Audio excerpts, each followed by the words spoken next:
Welcome, everyone. This is your friend, the DN What If, here with another exciting fanfiction. Today, we're diving into the story of What If Deku Was Seen as a Monster? If you enjoy this video, don't forget to hit that like button and subscribe for more fanfiction content just like this. Now, let's get started with the fanfic. Chapter 1. Chapter 1. Origin. They say the power doesn't make the man, it is how it is used which decides who they are. It was the biggest lie the world has ever told. People are unaccepting of the unnatural, grotesque, shiver-inducing. How you look and how your quirk functions determines how you are perceived. If it is similar to heroes of legend, then you are treated as their second coming, but if it requires the pain of others or has been used by the evils of old, you are looked at with fear, jealousy, and contempt as they look for every sign you may become what they most dread. Your quirk is quite amazing, young man. You'll be a great hero in the future.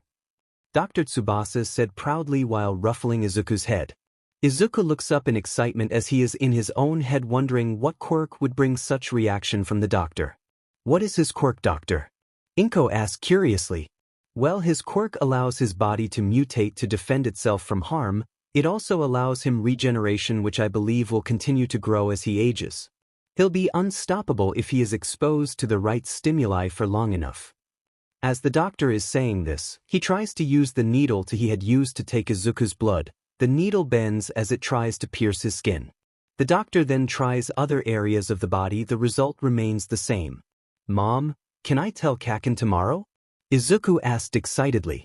Sure, thank you, doctor. Inko and Izuku then left. No problem, Ms. Midoriya, Dr. Tsubasa replies. As Dr. Tsubasa sits there, he sighs and goes to the lab to study the blood sample taken from the boy. As he sat down at the desk, he notices the sample seems to be discolored. Perplexed, he decided to pour a small amount into a petri dish. As soon as the blood hit the glass, it dried. The doctor took the dried sample to a microscope and began examining it. It looked just like normal dead blood cells. The doctor looked over at the remaining sample in cold storage. They were all dry and dead. Dimon, this would have been a great breakthrough in the project. Maybe not all is lost. The MSTR may find great use for the boy. So, as Inko and Izuku left the clinic and got into their car, Izuku's excitement wears off and he notices a small letter icon with a red dot on the corner in his peripheral vision. Izuku focusing on it causes a text box to pop up. Adaptations. Heightened mental acuity. Cell longevity. He didn't really understand the words shown to him, so he asked his mom. Mom? What does Asi and Logisixi mean? Wow, those are big words. Where did Aizu hear it from? It says it right here. Izuku points at the air right in front of him. Seeing this worries her. This must be from his quirk. I should get a second opinion. That's great, Aizu. That first word is ai, which means how good you are at something. The second word is longjisixtai, which means how long things last for or how long something lives. Oh, Aizu, do you want to go meet Quirk Doctor to know what your quirk actually does? The ride home continues in silence with Izuku imagining what his quirk could do and how he'd be just like All Might with it, while Inko was worried of what this quirk has in store for her baby boy. When they got home, Izuku bolts towards the computer. Inko, sighing, knew exactly what he was doing. Watching his favorite video of All Might's biggest rescue. Inko then puts away the groceries and began doing some chores around the apartment. She was walking past the computer room. She expected to hear the awe-inspiring voice of All Might, but she heard the sounds of quiet mumbling. Inko peers into the room to see Izuku reading an article. She stood there for a minute as Izuku seemed to not understand something and opened a new tab to search for it. Aizu, what are you reading? Surprised, Izuku suddenly jolts up, his knee hitting the underside of the table. He seemed to not notice this as he turns towards his mother. I wanted to know more about the words I saw. Inko looks closer at the article. It was about immortality quirks and how they would hypothetically work to keep a person alive for a long period of time, and on the other tab was the definition of biological immortality. Izuku, can you please tell me what words you see exactly? Izuku then recites what he sees word for word. Heightened mental acuity and cell longevity. Do these only words appear after he is hurt? Then why there is no piercing resistance after not being harmed by the needle? There must another reason he gains these adaptations. Okay honey, let's go to that quirk doctor tomorrow after school, okay? Alright, do you have any homework to do? You have been sitting here a while. Oh, there was some. Izuku quickly runs off to his school bag to get his supplies. Inko, having carefully checked on Izuku's knee while they were talking, knew he was fine. She has a look under the desk to see if there was any damage. There were scuff marks and a slight dent on the underside of the desk. It looked like someone lightly took a mallet to the desk. I guess I don't need to worry too much about him getting hurt, though Aizu not noticing he was hurt might be a problem. Meanwhile, an old bespectacled man can be seen passing through a dark purple fog into a lab. Walking to an office, he knocks lightly to pronounce his presence. Come in, doctor. A cold yet familiar voice calls out to the old man. Yes, I'm sorry for disturbing your rest at this hour. The door opens to a large office. A large desk in the middle and an armchair to the side. A white-haired man is seated in the armchair wearing a white dress shirt with rolled-up sleeves along with dress breaths and shoes. His jacket hung around the office chair at his desk. The man sets down his wine glass on a table to the side and looks toward the doctor. No worries, old friend. Take a seat and tell me of what have you learned that needed my urgent attention. It was a quirk, sir. I believe it will be of great use for the inevitable battle with your nemesis. Oh, it must be amazing for you to come here personally to inform me. Do tell me, what is it?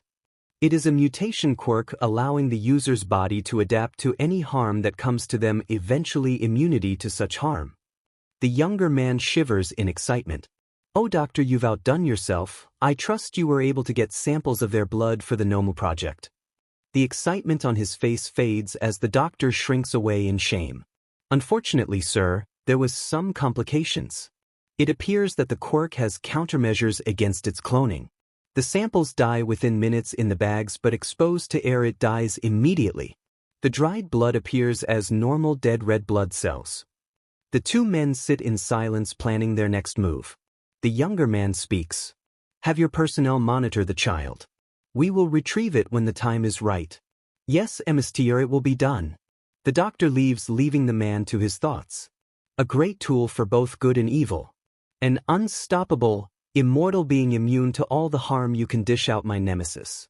It will be a great day as I watch you fight an unwinnable battle and perish at my hand at the grand stage of the whole world. A whitish blue-haired child peeks through the door. Sensei, was that the doctor? Why was he here this late? The man looks at the child with a fatherly gaze. Nothing to worry about, child. The end of the legacy of All Might draws near. You should go back to bed. Yes, Sensei, the boy grins in excitement. And that's it for chapter. Tell me what you think in the comments on this chapter. Next time, Chapter 2, Friendships? Comment. 6 comment. Chapter 2, Friendship? Izuku wakes up bright and early, excited to tell Kaken about his quirk. Inko prepares breakfast while Izuku quickly sets the table. Wow, someone's excited. Inko sets down breakfast. Itidakimasu. Izuku quickly scarfs down his breakfast and goes to pick up his bag. Bye, Mom. Have a great day at school. Later. Izuku was walking on the street, absent-mindedly imagining what Kaken would say when he found out what his quirk was. He bumps into someone. Oh, sorry. He looks up to a person wearing a bartender's uniform and a weird metal neck brace. Their body was made of dark purplish fog and he had bright yellow wispy eyes. He looks like he was just done shopping, his bag filled with cup noodles and chips along with a bottle of soda. No worries, child, you should get going. You don't want to be late to school. Embarrassed, Izuku quickly walks away out of sight of the man, continuing on his way. As he was walking, the icon in his vision once again has a red dot in the corner. Spatial awareness adapted. Izuku looked at the words in confusion. More new words. Izuku suddenly feels someone reaching over his shoulder. He quickly turns around and steps back. Hey nerd. How did you know I was gonna scare you? Did you get your quirk? Oh, good morning, Kaken. I did get mine. I think me knowing you where there was a part of it. Well, spit it out then. What quirk did you get? My quirk lets me get less hurt by stuff I've already been hurt by. I also get better faster. Oh, You'll be a great practice dummy. I want to try something. Bakugo places his hand on Izuku and lets off some sparks onto Izuku's exposed arm. Oh. Bakugo pulls his hand away, revealing scorch marks and red skin, which is visibly turning back to normal. Izuku begins rubbing the spot, removing the soot, and his arm was good as new. Wow, you really are a practice dummy. An unbreakable one. But Kakanai can be a hero with this as good as All Might. As if your quirk can't beat up villains. You'll just stand there and distract them until a real hero arrives. Kakan, I'll be able to rescue people using it. Who cares about helping people? They can get out themselves. Beating villains, that's what it means to be a hero. They continue arguing as they walk, causing confused looks from passers-by.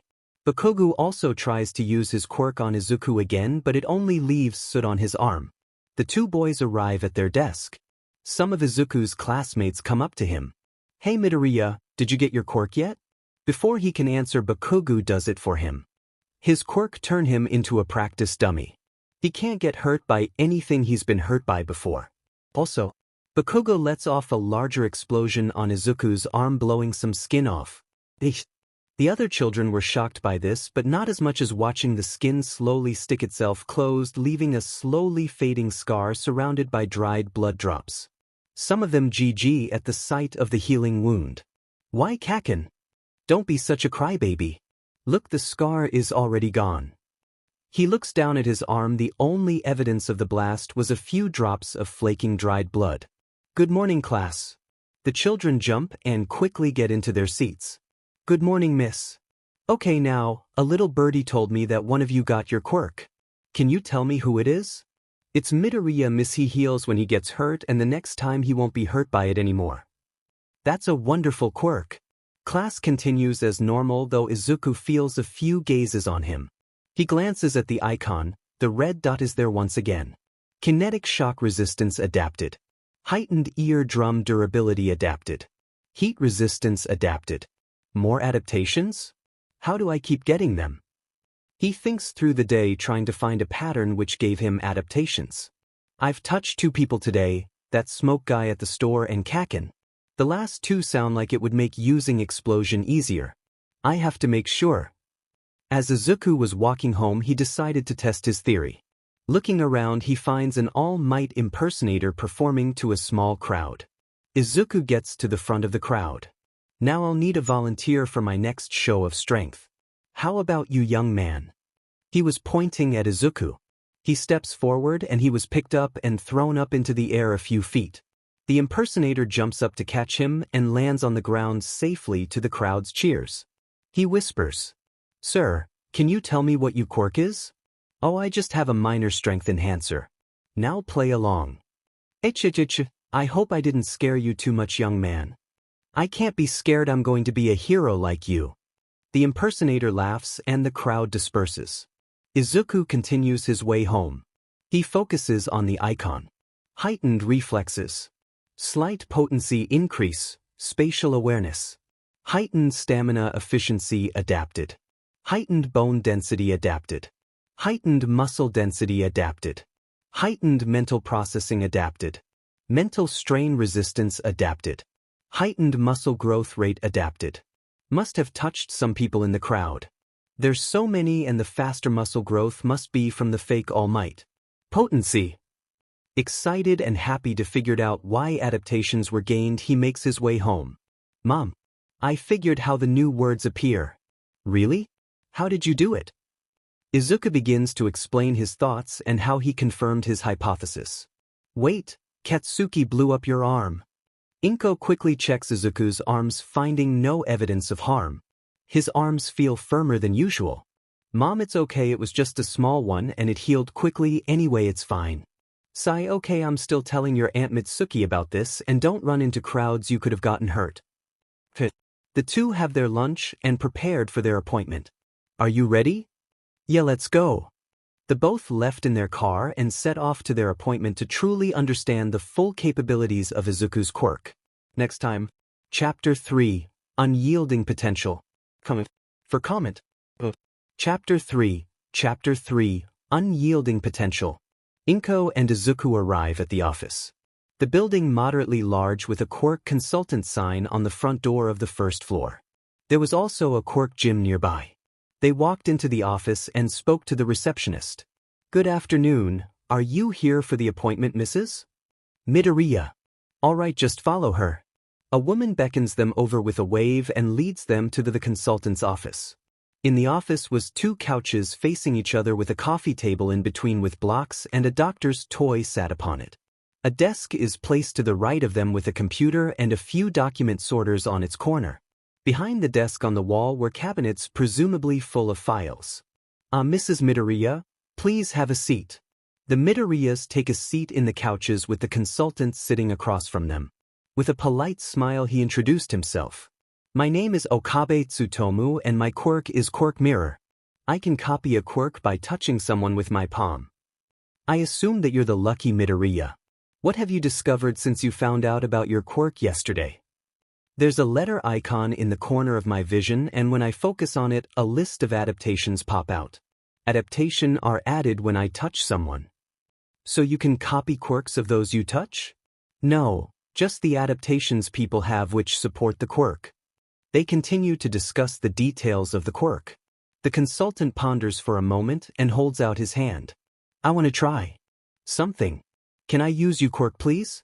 "My quirk only activates if the person I'm touching consents to their quirk being used. Just say yes if you agree." "Yes." Izuku holds the outstretched hand. Okabe sees the icon he was talking about with a red dot in the corner. He focuses on it. Adaptations. Heightened mental acuity. Cell longevity. Spatial awareness. Kinetic shock resistance. Heightened eardrum durability. Heat resistance. Heightened reflexes. Heightened stamina efficiency. Heightened bone density. Heightened muscle density. Heightened mental processing. Mental strain resistance. Heightened muscle growth rate. Quirk strain immunity. I just got one from you, sir. It's Kaye Dash. Quirk strain immunity. Okabe looks lost as he processes this. It made sense. He has never experienced quirk strain while using someone else's quirk, let alone his own. He starts to explain what effects that these adaptations could have on Izuku. The most shocking was cell longevity with the potential to make him biologically immortal, and with the adaptive side of the quirk, maybe full immortality. "Midoriya, can you sit by my side and Miss Midoriya pick up one of the blocks and throw it at me?" Izuku stands and sits at Okabe's side. Okabe closes their eyes and nods to signal that he is ready. Inko lightly tosses the block to the left of Okabe at the empty spot on the couch. As the block was getting closer to the couch, Okabe quickly catches it with his left hand and opens his eyes. "So that's how that feels. One more test, throw it one more time." He lets go of Izuku's hand and Inko repeats the action. He holds his hand up in the trajectory of the block. The block hits his hand and loses all momentum, falling straight down onto the table, bouncing into the other blocks. In shock he whispers, "Is it permanent?" He collects himself. "Midoriya, can you tell me who you got these adaptations from?" Izuku began telling him where he got his adaptations: his mom, Dr. Tsubasa, Fog Person, Kaken, unknown people in a crowd, an All Might impersonator, and finally the consultant himself. "Okay, I think I can summarize his quirk. It is a quirk which allows his body to adapt so that it is no longer affected by a harmful stimuli and has the ability to copy adaptations of other quirk users by touch." "Okay, I'll remember that." "Oh, you have yet to record your quirk into the system. I have a suggestion if you wouldn't mind." "What is it?" "Don't put the full description of the quirk into the system." "Why?" "I've had people I've consulted go missing after coming here. I don't know if this is the work of quirk supremacists or the Hero Public Safety Commission, but I do know they have access to the full undoctored quirk registry. I suggest you put only part of it in, mainly the adapting from harm along with minor regeneration. Name the quirk reactive mutation as to not cause suspicion. This might not keep all surveillance off you, but you'll be lower on their list." Inko has a worried look on her face as Izuku has a confused face, looking for Inko to make a decision. "I'll keep that in mind, Tsutomu-san." Inko and Izuku get up to leave. "By the way, I'm sure you've noticed the quirk gym nearby. You should sign him up. He might be able to gain more adaptation safety there." "Oh, all right. Thank you for your time, Tsutomu-san." "Bye, Mr. He'll be a hero one day with potential that he'll surpass All Might sooner than later. Inko and Izuku left the office. Izuku suggests that Kaken join him to go to a quirk gym, but Inko informs him that Katsuki doesn't like going because it was boring. They got into their car, went to the government office to register his quirk as the consultant suggested. They got a few weird looks as Izuku tried to get closer to some of the adults in line. Potency increased, heightened mental processing. They then went to a quirk gym nearby their home to get Izuku a gym membership. After that they went home. Life continues as normal for a few months. School was fine, though other students seems to be avoiding him except for Bakugo, who has been getting aggressive, launching larger and larger explosions at Izuku, though it only makes his skin slightly red and dirty. Izuku has been going to the gym during this time. He has been breaking record after record of physical abilities for his age. There was also many different quirks there he hadn't seen before. Reduced muscle decay rate adapted. Heightened flexibility adapted. Heightened stamina regeneration adapted. Potency increase, heightened stamina efficiency. Potency increase, heightened bone density. Potency increase, rapid muscle growth. Potency increase, heightened muscle density. Potency increase, heightened reflexes. The name changed? Is it better now? There were a few times Bakugo had been hurting someone with Izuku jumping into the blast to protect them and coming out unscathed, though which his clothes trashed. Inko was not happy about that. Are you okay? Why did you save me? I'm quirkless. Izuku was surprised by this. He hadn't met a quirkless person before. But because that's what heroes do. It doesn't what you are. A hero will always be willing to save you. Izuku helps the boy up. Physical adaptation limiter removed. What? Next time. Chapter 4, Receding Tides. Comment. 7 comment. Chapter 4, Receding Tides. Izuku, after helping the kid up, he gave him a few words of encouragement and went home. Along the way his mind was spinning with questions on what the pop-up meant. Physical adaptation limiter removed. Did he have a quirk? It might mean that there was a limit to the amount of adaptations I could get from others, a limit to the potency of the adaptation, or a limit to the harm that can be negated. Izuku couldn't be sure as he hadn't hit a limit to any of those. For all he knew, it was all three. He wouldn't be able to tell. If there is one, then I'll get to it eventually. Years pass in relative normalcy. He had become the strongest person at his gym, being able to pick up every weight in the building with relative ease, though that's not saying much as all weights in the building add up to around 5 tons. His trainers have told him to go to better equipped gyms to keep improving, but he didn't want to as it was too far away from home, and besides he's been coming by to encourage and help the newer members train. His time there had been quite fruitful. Potency increase, plus photographic reflexes. Potency increase, spatial awareness. Potency increase, plus immense muscle density. Potency increase, plus immense muscle growth. Potency increase, plus muscle decay immunity. Potency increase, plus immense bone density. Potency increase, plus immense flexibility. Potency increase, plus immense stamina efficiency. Potency increase, plus immense stamina regeneration. Some of the upperclassmen have decided to test their mettle against the immovable wall of Aldera, as the school calls him. Flashback. Izuku knew he was being followed, so he led them to a secluded area under a bridge. He stopped as he watched the group slowly and wearily surround him to prevent his escape. They stood just out of arm's reach, fully focused on their target, their white whale. Wow, quite the entourage you've gathered for little Olmi. Before we begin, if anyone was forced into this, get out of here. A few scared-looking ones in the back turned tail and ran. This was not the first time they had attempted a group assault, though there are some people from other schools in the group this time. Izuku looked around with an almost bored look. With his arms out. Stretch. Alright, everyone knows the rules, you all get a free hit in. Come on. Without a word they rushed in. We've done this many times now, though they've started incorporate raid boss tactics. At least they're improving. Even with my adaptation and training, my physics seems to grow at a normal rate for a child, so I'm small enough that only 3 people can engage close range. Their plan was good. But not good enough. After a few minutes it was over as they lay there with bruised bodies and dirted clothes.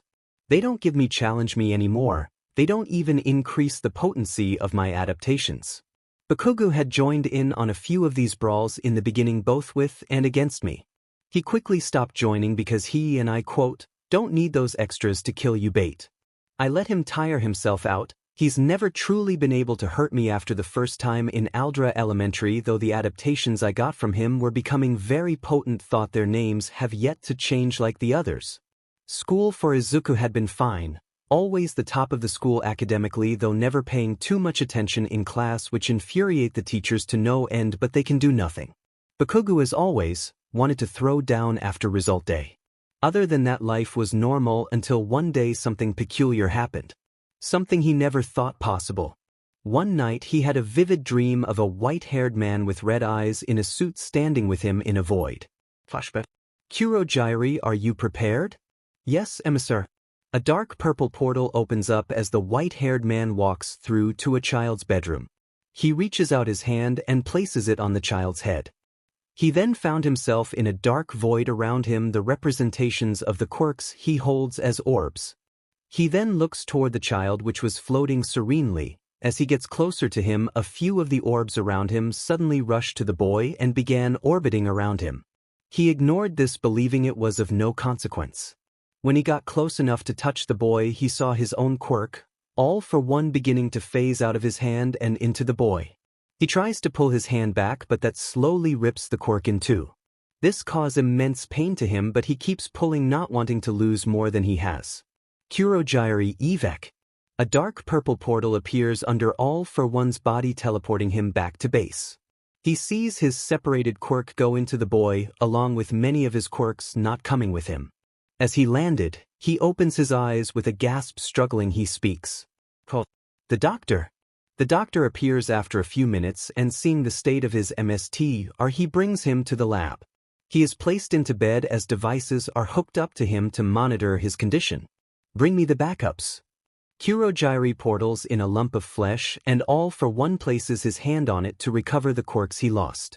He tries and he tries again, his heart drops. He looks into himself to assess the damage. The orb which represents his quirk was cracked and smaller, a lot smaller. It looked to be about 1/5 the size it once was. He looks over to the other orbs. There were only 20 left, thankfully nothing too important, not including some of the more powerful quirks, and the quirks of the previous users are gone. He did know the true effects of the separation until he can use the other quirks safely. A shame, but nothing he can't live without. MSTR, did you retrieve your quirks? No, doctor, that quirk is a different beast. Now with most of All for One taken by it, there's no telling what it would allow that boy to do. He must be brought to our side. The next morning, Izuku wakes up tired and with a pounding headache, which quickly clears within the next few seconds. He opens his eyes to see multiple pop-ups. Quirk removal prevention protocol activated. Disarming intruder. 90% incomplete. Storage. Complete. Integration. Partial integration. Success. Quirk storage unlock. So that wasn't just a dream. He looks over in the corner of his vision and sees an icon of the letter Q above the envelope. He focuses. Danger sense. Impact recoil. Kinetic booster. Ultra strength enhancer. Dual mental processing. Lie detector. Quirksite. Regeneration. All Oro percent. Who wanted to steal my quirk? Is that even possible? Then why would a protocol activate? Are there more protocols? Do they only activate when my quirk is at risk? Are these the quirks that they have stolen before they tried to take mine? Questions upon questions piled in his head, trying to figure out this new facet of his quirk. Unconsciously, he begins floating off his bed. Izuku, breakfast is red. How are you feeling? Brought out of his crisis, he fall back into bed. They are both silent for a second. He looks up at Inko. Someone might have broken in last night. Next time. Chapter 5, Prelude. Comment. 6 comment. Chapter 5. Chapter 5, Prelude. Inko and Izuku are outside of their apartment as the police have cordoned it off to gather evidence.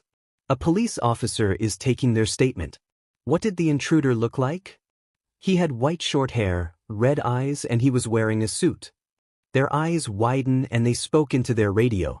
Code 921921. Miss Midoriya, can you two please come down to the station? You are not being arrested. So that's how lie detector works. The Midoriyas get into the police car. On the way, Izuku decides to check on his adaptations. Unlimited quirk storage adapted. Quirk factor mimicry adapted. Highly resilient cells adapted. I guess bodies don't change to accommodate foreign quirks. Later. Izuku is in an interview room with a giant two-way mirror on the wall. In front of him is sat a detective. With a notepad. Nice to meet you, Midoriya. My name is Naomasa Tsukachi. My quirk is lie detection. Can you please tell me what exactly happened last night? True. Izuku activated quirk sight when he heard what his quirk was. His eyes shimmer slightly, which the detective noticed but ignored. His quirk was navy blue and feels similar to the one he has, though it was much better. He looked over to the mirror and saw his own quirk. It looked like a golden silhouette with multicolored dots on his chest. Around his head were white orbs which were slowly orbiting. Some were almost disappearing and a few were a few centimeters away from his head. Behind the mirror he saw his mother, a smaller person, smaller than him, and a large muscular person whose quirk was most interesting.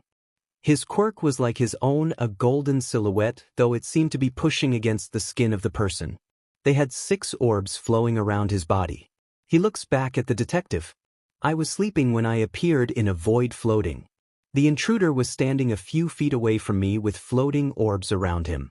Some of the orbs flew towards me and began orbiting around my body.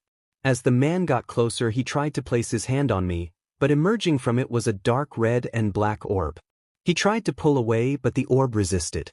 He pulled until he ripped it apart and I fell unconscious. True. The detective is silent for a moment, processing the information. Did they do anything to you? Izuku pauses before he answers and looks over to the mirror. The 2 people with my mom, can they be trusted? True. The detective was shocked by this. I trust them with my life. True. Could you call them in? The detective agrees and leaves to get them as Izuku watches through the walls following their quirks. After a minute, the detective returns. All Might. Izuku was excited to finally meet All Might, though he collects himself as he realized how serious this was with All Might here. I'll assume you know who our number 1 is. The other one is, am I a dog, a mouse, or a bear? No, I'm Nizu, principal of UA. True. He reaches his hand out. Izuku shakes it. Heightened brain nerve density adapted.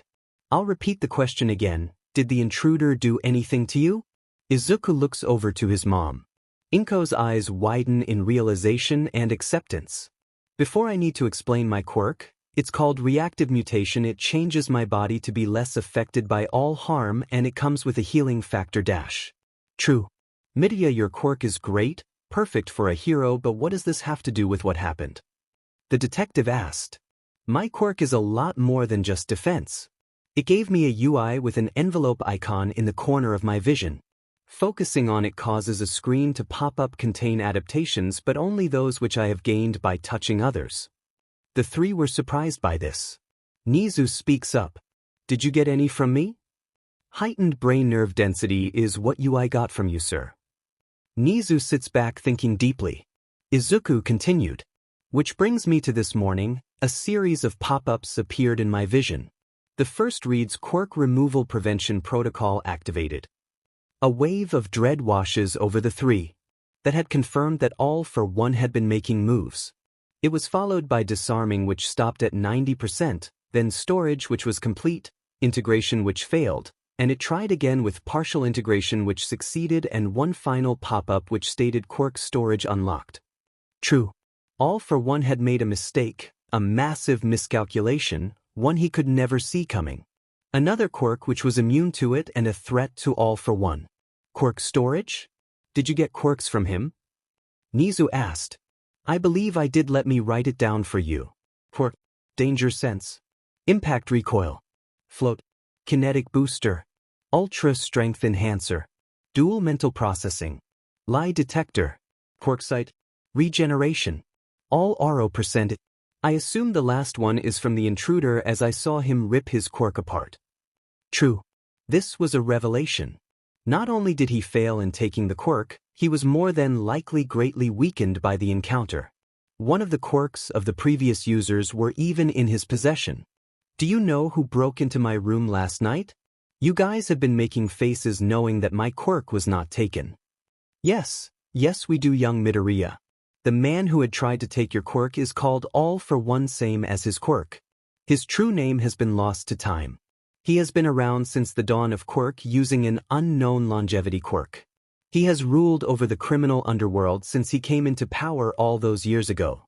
Him trying to take your quirk means he's prepares even now for our encounter. Izuku almost didn't want to believe it, but the proof was right there in front of him as a list of quirks of people he did not know. Mrs. Midoriya, I believe it would be best if you both be moved into UA for the foreseeable future. How would Izuku go to school? Are heroes going to SEM? That would be inefficient as it wastes manpower, and I believe he would soar further under my personal tutelage. A sudden shudder runs through the staff at the prestigious academy. Oh no, he's found a successor. Back at the station. Inko ponders the decision but decides agree for Izuku's safety. Alright, both of you can rest in the employee lounge while I get things ready. The Midoriya stand up and were being led out by the detective. All Might reaches out his hand to Izuku's shoulder, desiring to reassure him that the villain will be brought to justice. As his hand contacts Izuku, the both of them fall unconscious. All Might was caught by the detective while Izuku by his mother, with All Might still holding on tight. Nizu instructs them to carefully maneuver them to the lounge without separating them as Izuku's quirk is not fully known. Izuku awakens in the void once more, this time more lucid. He looks around and finds All Might. Is this what All for One saw? All Might was shocked to see the orbs mentioned by Izuku floating around him. Behind All Might was a woman Izuku had never met before. Tashinori. Next time. Chapter 6, Reunion. One comment. Chapter 6, Reunion. All Might quickly turned around. MSTR. The woman pulls him into a hug which is reciprocated. I'm sorry I couldn't stay for a while longer to full train you. I'm proud of the man you've become. This bring him to tears. They hug for a while as the woman looks up towards Izuku. I guess you're ninth. A confused look comes across his face, followed by hers. She stopped hugging All Might as Izuku asked, Who are you? What is this place? I'm Nana Shimura, the 7th holder of One for All, and this place is the Vesich realm. One for All? Are you related to All for One? Tashinori really didn't tell you anything about One for All before giving it to you. How are you here if not by receiving the One for All?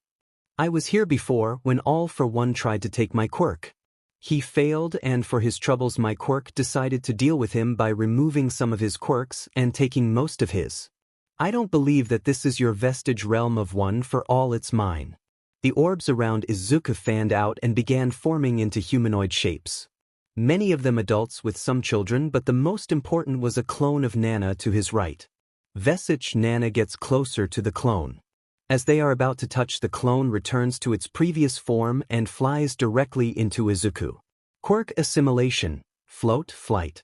The pop-up appears above and in front of Izuku. Nana and All Might stare at the text in disbelief, debating with themselves what the change of name meant. Izuku ponders for a moment on the same issue but decided to deal with it once he left whatever this please was. Shimura, do you recognize anyone else here? She looked at the others she had not paid attention to. All other One for All users were there excluding the 1st and 8th.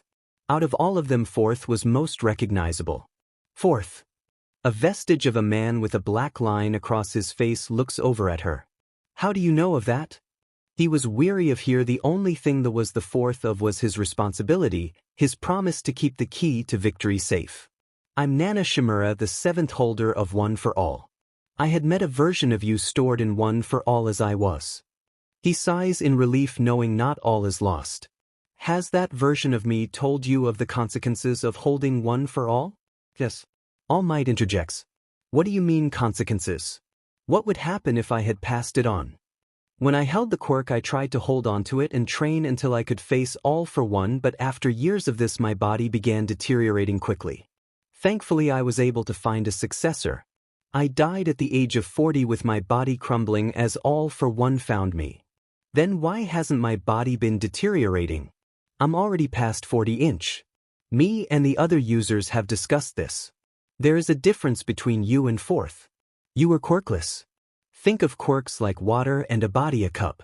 When someone has a quirk, their cup is filled to the brim, and if another quirk is added to it, the cup overflows and cracks as the spilled contents try to return into it. Dread falls on to All Might, knowing he would have gave his successor an early grave. Which means I must find a quirkless successor. Or something with a quirk which counteracts the effects. What? Do you mean young Midoriya? The three look over to Izuku, desiring an explanation. As you know, my quirk allows me to adapt and recover from any harm that comes to me.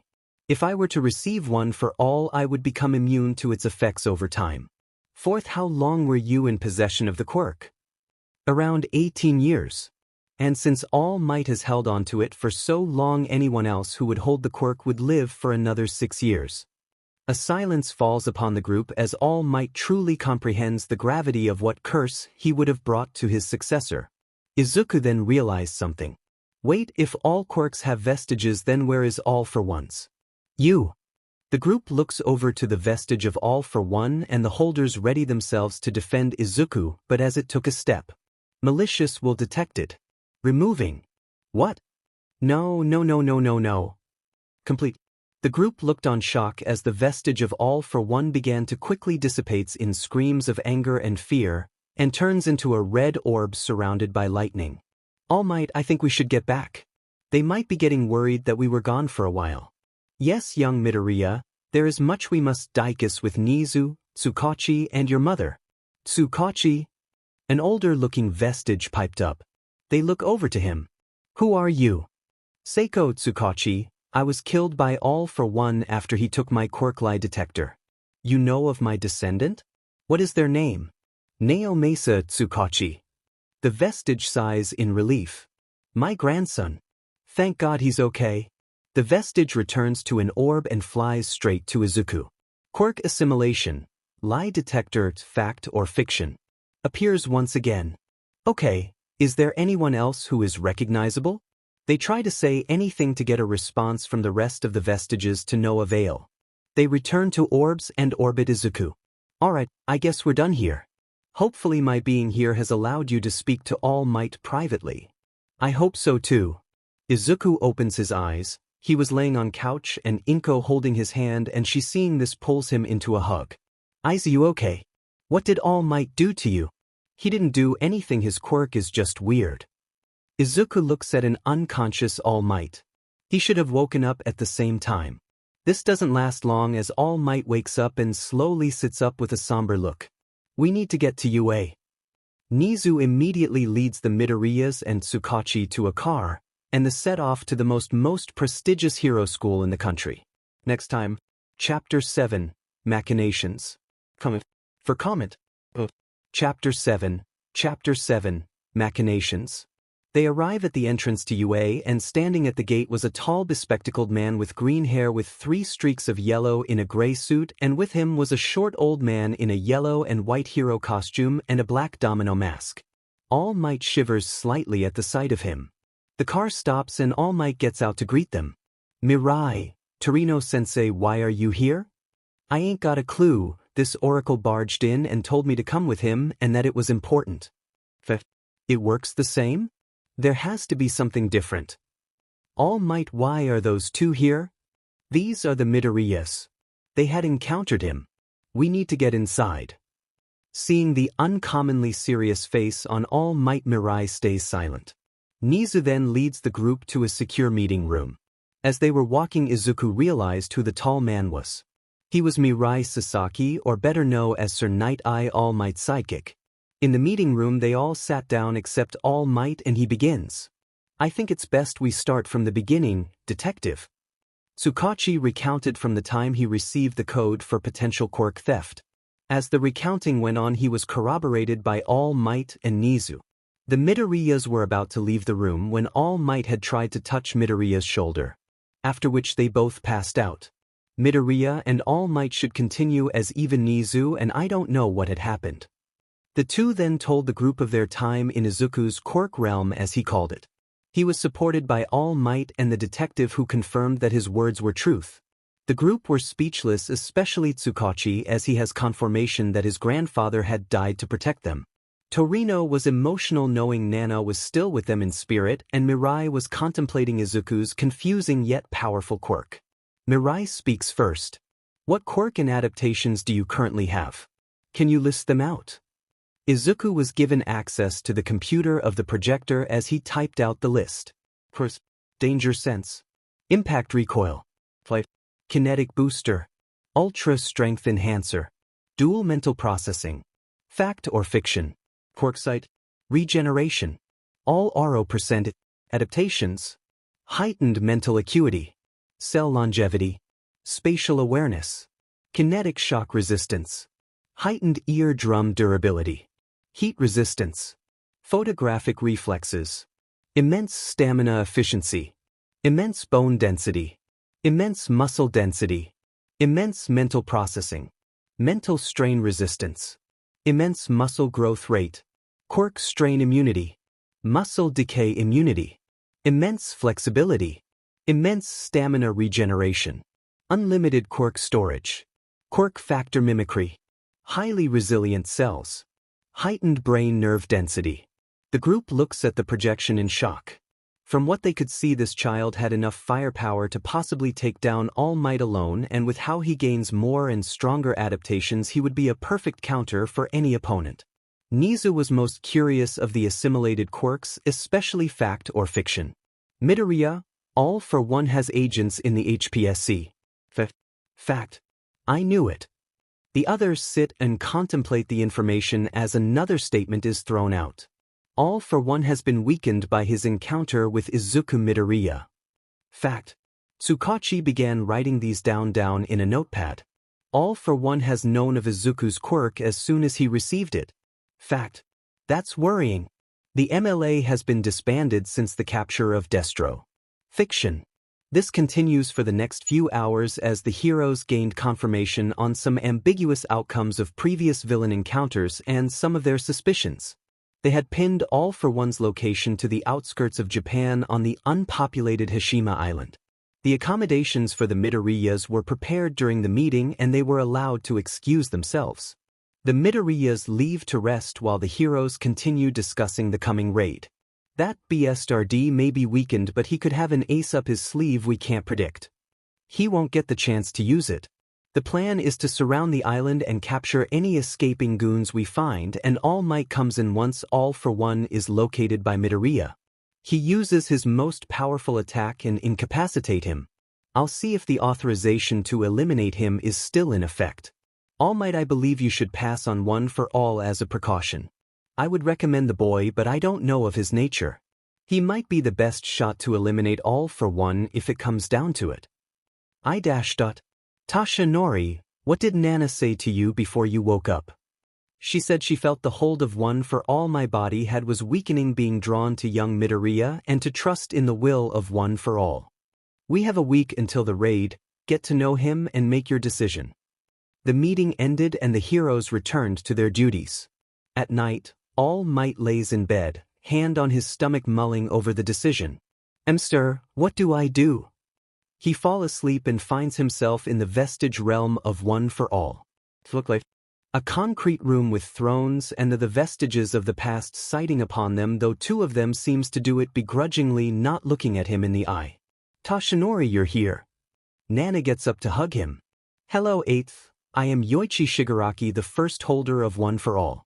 You have a big decision to make, to choose the 9th holder. All Might looks at the scrawny, long, white-haired man. Yes, I don't know what to choose, to give One for All as precaution or to hold on in belief that all will go as planned. Can you guarantee that you will survive your fight with All for One? All Might thinks for a moment. No. Then the choice is obvious. Observe Midoriya and determine if he is the right choice. If not him, then you must find another quirkless to take his place. All Might nods. Now our fated encounter with my brother draws near. The meeting of that boy's quirk with One for All has brought it to singularity. We have all agreed to allow you to use our quirks. All Might's eyes widen at the implications of this. He would be able to use all the quirks of the previous users. He bows in gratitude. Thank you. Tomorrow, when you meet with the boy, enter his quirk realm, we will teach you there. Next time, Chapter 8 Choices. Comment. One comment. Chapter 8 Choices. All Might woke up expecting to feel different, but he felt just the same as yesterday. He got up, put on his super suit to do some morning patrols. He encounters some muggings, though he has been a nagging feeling that there's more going on. He jumps past an alley and sees a vigilante running away from a black bluish-skinned villain with an exposed brain. Have no fear. The vigilante looked up to see the number 1 land between him and that villain. For I am here. He punches the villain in the face with enough force to slam it into the back of the building. Who is this villain? He turns around to question the vigilante, but they were already gone. A sudden spike of anxiety causes All Might to lean his head to the side and sees a fist flying over his shoulder. He grabs the arm and with his other hand punched the villain in the chest, though in his surprise he had used too much power. The villain was embedded in a wall, blood leaking out of their mouth and a stump where their arm should be. An arm that All Might was still holding. He looked at it in shock and fear as he dropped it. He quickly got closer to the villain to stop the bleeding and save them, but by the time he got there he saw that the villain had regrown their arm and was sitting there breathing silently. Hey, are you alright? With a hand on their shoulder he tried to get their attention, but they were unresponsive. Tashinori, they have multiple quirks. Nana's voice appears in his head. All Might, now knowing this was his doing, picked up the body and made his way to Yue. A few hours ago, Izuku woke up to his new room in Yue. It hadn't hit him until now, but he was in his dream school, though, for both him and his mother's protection. He gets up and goes to kitchen to fix up some breakfast for himself and his mom. He had been doing this since he had been waking up early and Mom taught him how to. He then went out for a run. He used to do this to train the stamina adaptations, but now it's been a habit and it helps him clear his mind. When he got back he found Nizu and an older woman he recognized as the hero recovery girl. They seemed to have been talking to his mom. Midoriya, please have a seat, we've been discussing your schedule while you're here at Yue. Izuku sits down next to Mom, eager to know what he will be doing during his time here. Alright, we have agreed to a 2-hour lesson with me from Monday to Friday in the morning at 9 a.m. and at 1 p.m. will be quirk training for 3 hours. Though if you want to keep using the gym after hours, then you just need to ask. Any time besides those is free time to whatever you want, though leaving is still a safety risk. All facilities of UA are free to access, including the library. Any questions? No sir, I'll be in your care. Excellent. Well, Midoriya, you are now officially enrolled in UA as my personal student. This is Recovery Girl, our school nurse, and she would like to run some tests on quirk, seeing how it has changed your body. Later. They were conducting a CT scan on Izuku as his blood was unable to be tested. It dried out too quickly and needles couldn't pierce his skin after the first few times. Recovery Girl was looking at the scans as they came in. She looked at them in confusion as while bones were shown, there were no organs, not even a brain. In its place was pure muscle. When she brought the results to the Midoriyas, they were dumbfounded. If I don't have organs, then how do I still breathe and eat? Breathing, I believe, is possible due to habit, and that is how your body intakes oxygen, though your body should be able to adapt to absorb oxygen through your skin if needed. Eating is a bit trickier as we need scans. There are 2 possibilities that are most probable: either any food or liquid you ingest is immediately metabolized at the back of your throat, or a temporary stomach is made to process nutrients ingest. Then how would I be able to think? Is my body full of scattered clusters of brain cells? Possibly it could also mean each cell can be considered a single organism. As she finishes her reply, a knock is heard from the door. Come in. All Might walks in with a dark humanoid in his arms. All for one. This gets Recovery Girl moving and she begins examining the unresponsive person. You should leave, this will take a while. The 3 leave. All Might asks Izuku to come with him to the gym, which Izuku agrees to, but need to go get his gym clothes. At the gym, All Might explains. Young Midoriya, when you were in contact with One for All, you had brought it to singularity. The previous holder had spoke to me last night and have allowed to access to their quirks for the coming battle. Okay, but why am I here? They recommend we use your quirk realm to help teach me how to use their quirks, and as you currently hold the original quirks, it might help you use them. Izuku nods in agreement as the both of them sit with their back to the wall. Izuku sets a timer on his phone to track the time passed in his quirk realm. They both pass out and wake up in a familiar void. Good, we can finally begin. Next time, Chapter 9, Training from Beyond. One comment. Chapter 9, Training from Beyond. Kudo, my quirk is gear shift. It allows me to change the speed of small object, and with the help from One for All it should have increased the size and speed. Izuku was thinking about the quirk and the inadequacy of the void for training, as the quirk requires small objects to work. As he was having that thought, a burst of energy came from him which transformed the void into the gym he used to train at. It was quaint, but it had everything they needed. The second user whistled as he looked around at Jim, while All Might had his eyes wide and mouth agape. Well, that's convenient. Let us begin. For the next 2 hours, All Might trained with the quirk launching small steel ball at hypersonic speeds like a railgun. They eventually figured out it could be used on their own body, increasing speed for a limited time. All Might was doing a target range when Gear Shift Integrated appeared on a TV screen with a ding. Kudo looks at the screen in curiosity, having heard from Nana of the boy's quirk. An orb flies out of Izuku and transforms into Kudo. The clone was confused to see a clone himself with 2 strangers. Readying himself, he fires small knives at the trio. All Might goes to stop the knives, but as the knives got close to him, they disappear into particles. Seeing this clone, Kudo backs off and asks, "Who are you people? Why does one of you look like me?"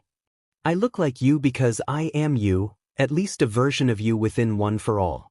This big guy is All Might, the 8th holder, and the child is Izuku Midoriya, whose quirk realm you are in currently." Kudo pauses, taking in the information. "Then why am I here?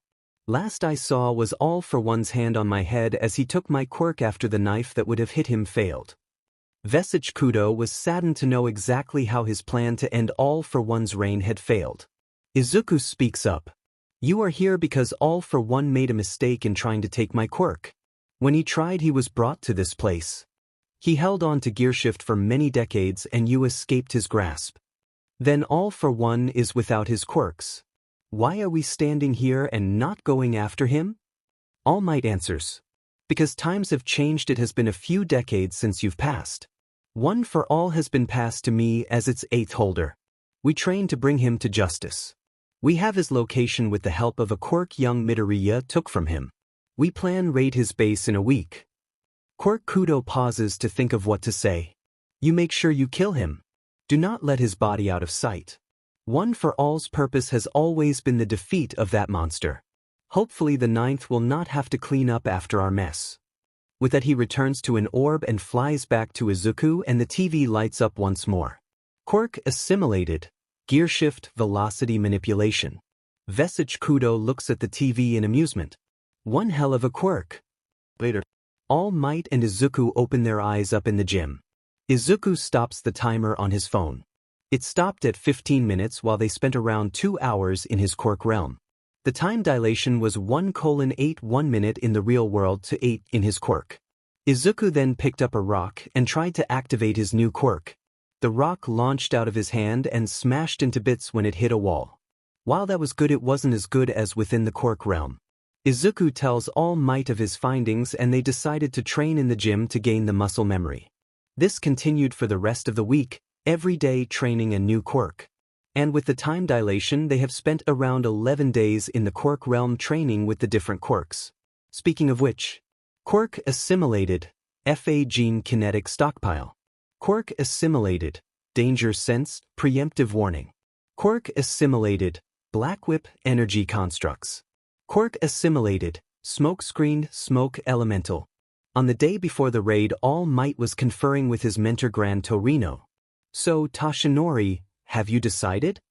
With a sigh he answered, "Yes, I have. I will be giving it to young Midoriya. He may already have an amazing and powerful quirk, but he has the will and drive to be the greatest hero, even better than me." "Good. Is he ready to receive the quirk?" "More than ready." "Then get to it. Hopefully history doesn't repeat itself." Sir, please don't raise any flags. Later, All Might meets with Midoriya in the gym and they appear in Izuku's Quirk realm for one final session before the raid. Young Midoriya, I would like to have a spar with you. Izuku was surprised. They had been training together for a while but he didn't expect a spar. If anything, he expected him to spar with Shimura, but they just talked privately for a few hours while he was taking a nap. Are you sure? I haven't fought of your caliber before. Worry not, I'll go light until I see that you can take more. The training room changes into an empty grass field with light winds blowing. The two of them get into position. They stand there neither moving. All Might looking for tells and Izuku waiting for him to make the first move. All Might lunges forward, appearing immediately in front of Izuku with a right hook locked and loaded. Izuku crosses his arms to block the blow. Izuku is launched 10 steps back, but before he can retaliate, another hook is coming from the left side. Blocking it again sent him 8 steps back. This continued until Izuku could tank the hit without moving.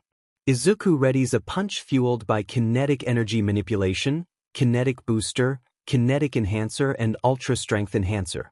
It grasses All Might, but it was able to launch him a few meters back.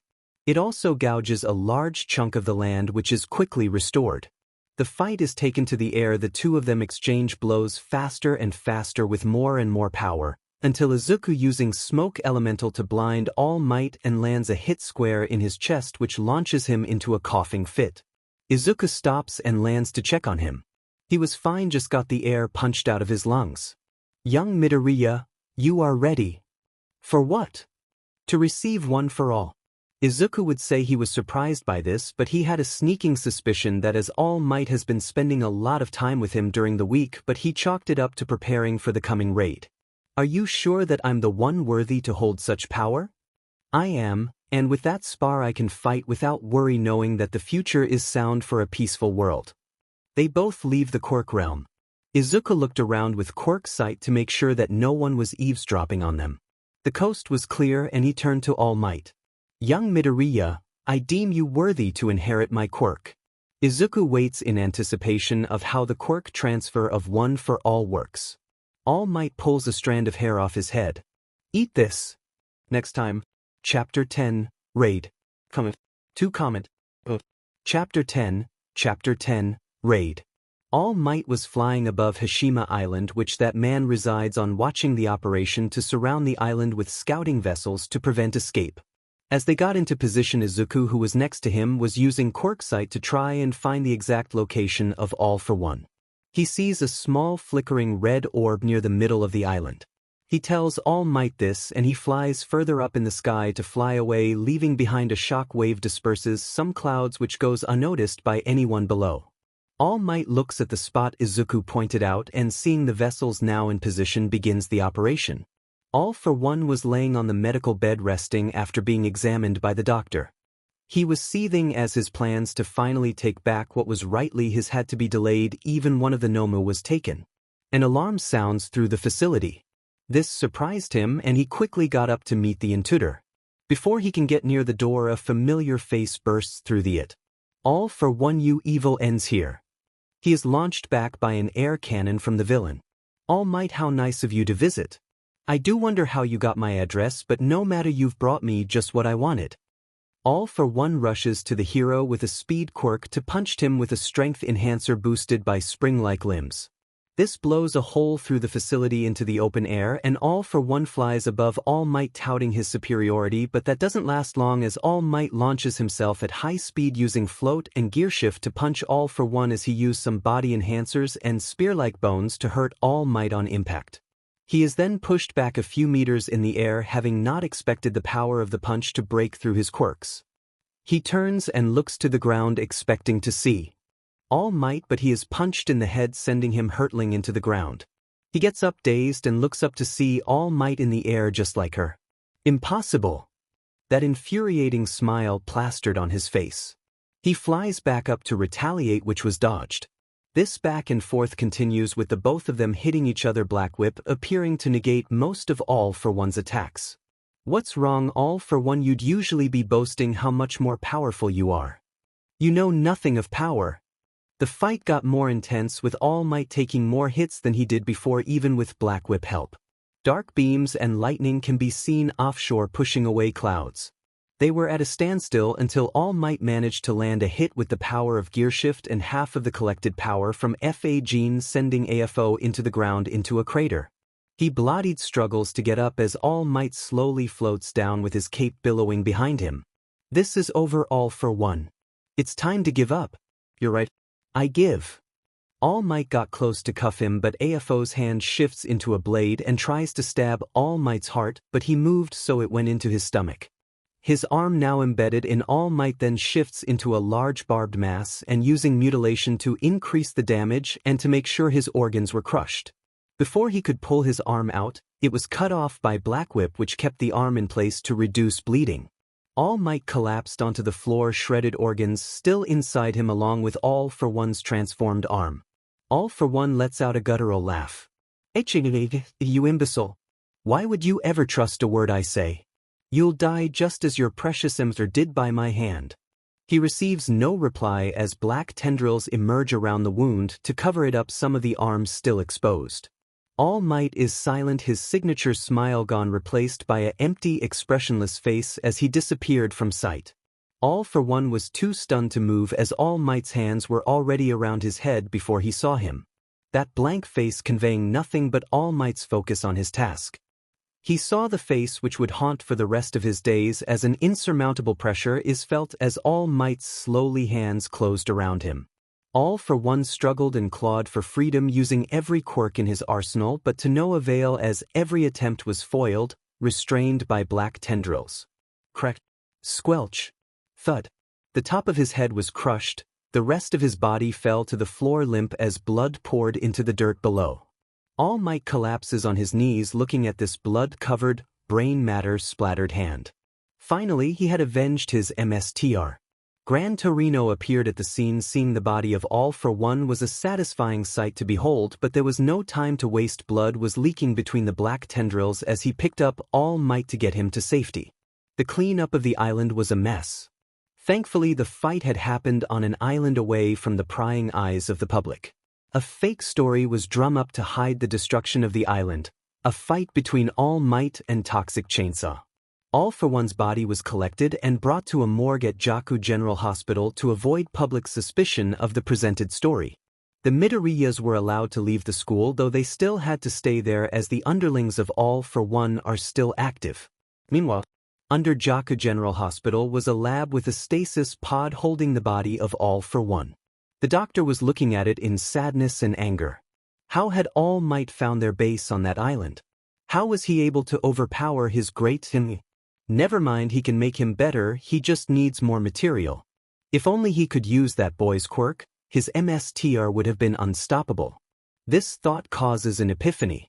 Kurogyri. Yes, doctor. Find Izuku Midoriya and bring him here in anti-quirk cuffs. He is needed to restore the health of our Kurogyri disappears into his portal, leaving the doctor alone once again in front of the pod. Chapter 11. Abduction. Comment. Chapter 11. Chapter 11. Abduction. It's been a month since the big battle. All Might has been tirelessly hunting the remaining forces of All for One even with his limited time. The battle had done a number on him as he could only go into his mucled form for about 22 hours, which may seem long but it is decreasing by the day. When he is not in that form he looks skinny, sickly and occasionally spits blood if he stays muscled too long. They have yet to find more villains similar to the one he had captured that day. It was mindless husk due to the host body being forced to hold multiple quirks. Izuku was out, having dealt with another group of skirmisher on his way to the store to get some snacks.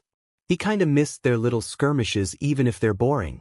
All Might had a press conference announcing his nearing retirement which caused an uproar, but he calmed them down saying he will still be on the job for the next decade to allow time for more heroes to take his place. My time may be drawing near, but I trust with my reminder of time more heroes will rise to surpass me and go even further beyond. Plus Ultra. The speech had a great impact on Hero Society. Many heroes who heard this felt a fire in their hearts to do better, to carve their name into the tapestry of history. Izuku was walking past an alleyway when preemptive warning activated, knowing something was going to fly towards his neck. He dodged, but a portal appeared behind him as a metal shackle closes around his neck. He reached up to remove it, but he passes out. Before he can hit the ground, a portal opens and he falls into it. This incident does not go unnoticed, as a few passers-by began to call for heroes and police for aid. They arrived and began taking witness reports while the scene was surveyed. They find nothing but a dropped bag of snacks. The appearance of the child was sent to heroes to embiggen the search area. Meanwhile, Inko was at home doing some chores. Izuku should be back by now. Did the other kids fight him again? She heard a knock on the door. She opened the door to Nizu with a serious face. Inko, Izuku has been taken. Inko, in shock, goes to sit down on the couch. Who? We believe it was All for One's closest aides, as they would have been the only ones to know of his condition. A river of tears began to flow out of Inko as Nizu tried to comfort her. Don't worry, All Might's already out searching along with many other heroes. We'll find him soon, safe and sound. Underground, the doctor began trying to study the boy's DNA, but progress is slow as every sample decays too quickly to get anything substantial. He tried to study his skin cells, but the results were the same. He was running out of time, as he knew that All Might had begun his search, and the boy's quirk was adapting by the second to completely invalidate the shackle's hold. In a last-ditch effort, he tried to pump the boy's blood into his emissary's pod. The blood saturated the nutritional liquid in the pod, making it opaque. After a few seconds, the liquid drained from the pod, revealing a fully healed but unconscious All for One. His emitter's body was taken to an examination table as the doctor marveled at the sight of the healed FH, but the doctor had forgotten one small detail: the boy's quirk was ravenous. As All for One's body began seizing and shacking, knocking over the table, the top of his head and his right arm began to slowly and painfully rip itself off. Muffled sounds of pain came from his. The tendrils still stuck to his body, snapping as it pulled away.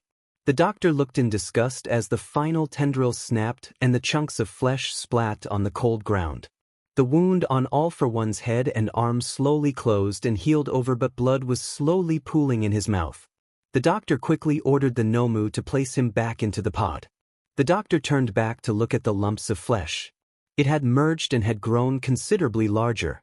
He watched in fascination as it writhes, morphs, and grows into a perfect copy of Nana Shimura in her hero costume.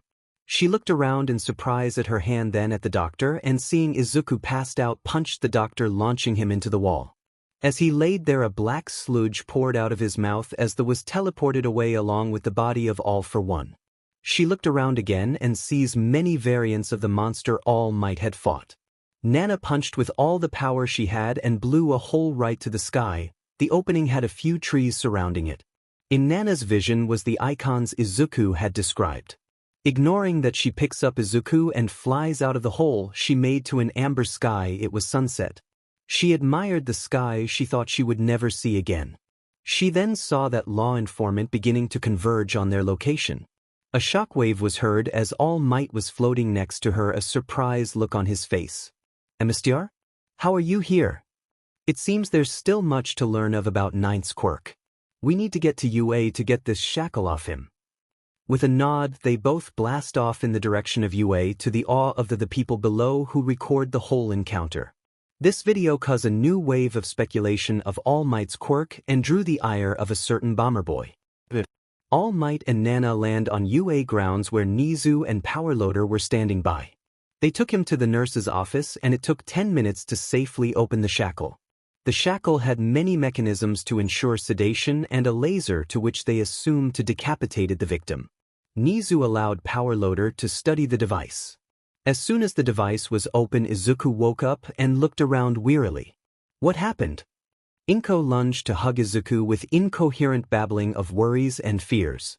He consoles her while patting her back. He looks over to see All Might and Nana looking at him in relief. Shimura? How are you here? I thought you could only exist in the Vestige realm. You were captured by a doctor who worked for All for One. He tried to use your blood to try and revive the corpse of All for One. Your quirk is more than we've already know. All Might and Nizu's eyes widen. They believed that his body was properly disposed of. Now that the doctor had escaped, who knows what could be done with it? Nana touches Izuku's shoulder and her body disassembles into red tendrils with many small green eyes and is reabsorbed into his body. Izuku looks at his arms as he turns them into a writhing mass of red tendrils. He turns back immediately realizing that he hadn't been paying attention to the physical aspects of his quirk. The room was silent having witnessed the transformation. It was grotesque. The shiver-inducing sound of melding flesh and cracking bones terrified and disgusted them. Meanwhile, Izuku was checking on the new pop-ups in his vision. Quirk disabled. Diagnosing. Quirk running at 5%. Quirk function return S2 hours. Intruder connection re-established. Quirk running at 73%. Resuming. Intruder disarmed. Disconnecting. Complete. Malicious will deleted. Deleting.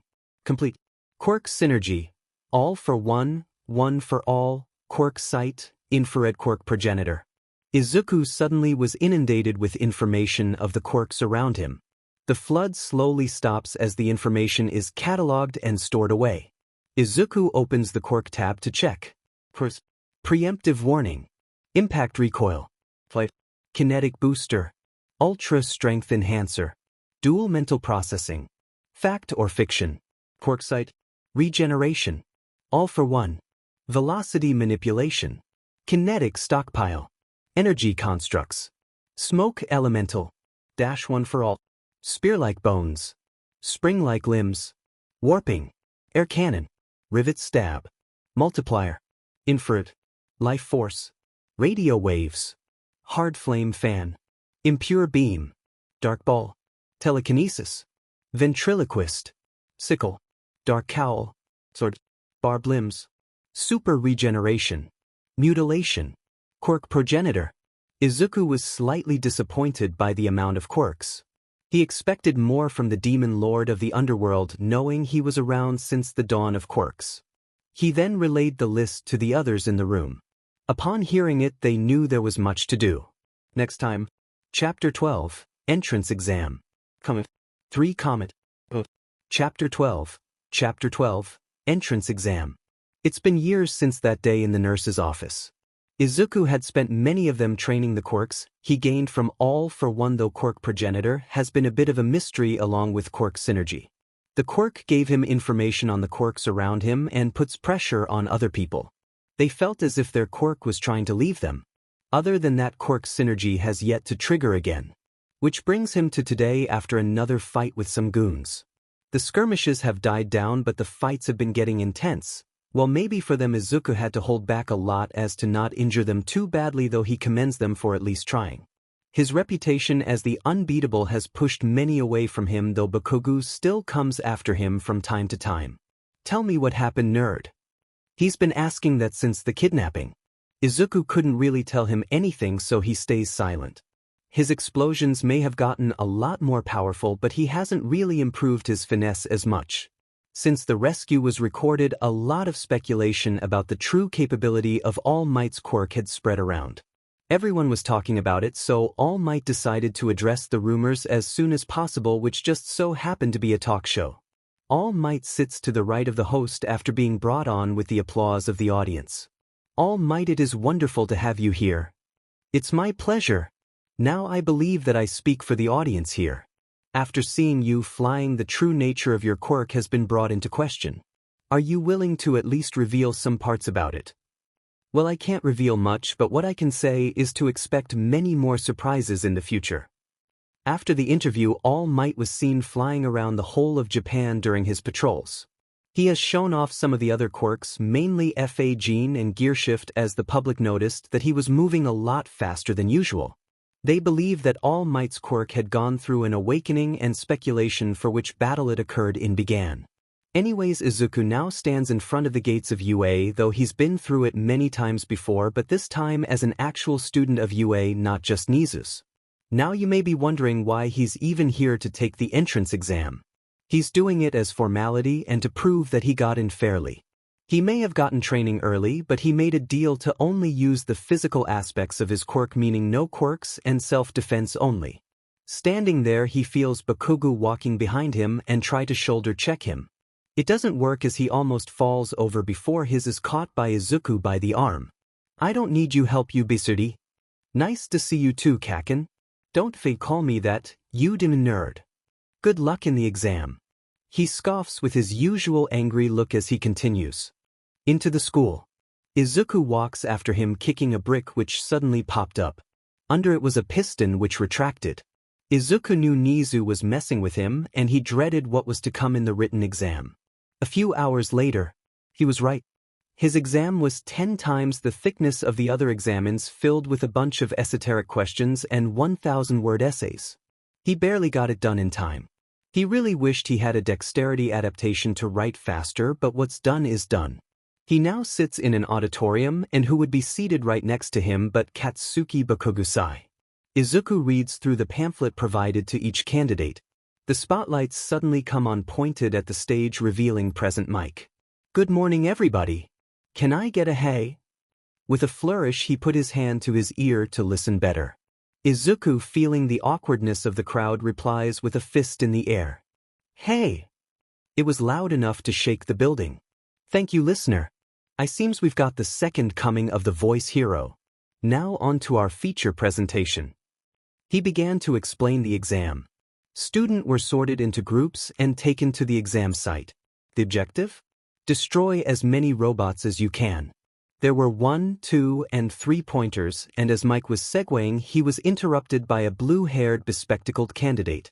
"Sir, I believe there's a mistake in the pamphlet. It states we will be facing 4 types of robots, but you've only mentioned if this is a mistake on your part 1 question your qualifications. And you back there with the green hair, if you're not going to take this seriously, I think you are not worthy of being a hero." Izuku does not dignify him with a response, instead looking at him with a look of, "Are you seriously saying that?" Not only did he interrupt present Mike, he insulted him and he called out a student he had no problem with responding to his call and response. "Please sit, examinee. I was just getting to that, and don't jump to conclusions. A hero's greatest tool is their vigilance. The 4th robot you will encounter is the 0-pointer, which is more of an obstacle than an enemy, and that's it. I wish you all good luck. Plus Ultra." Izuku got onto his bus, and thankfully Bakugo was not in his group.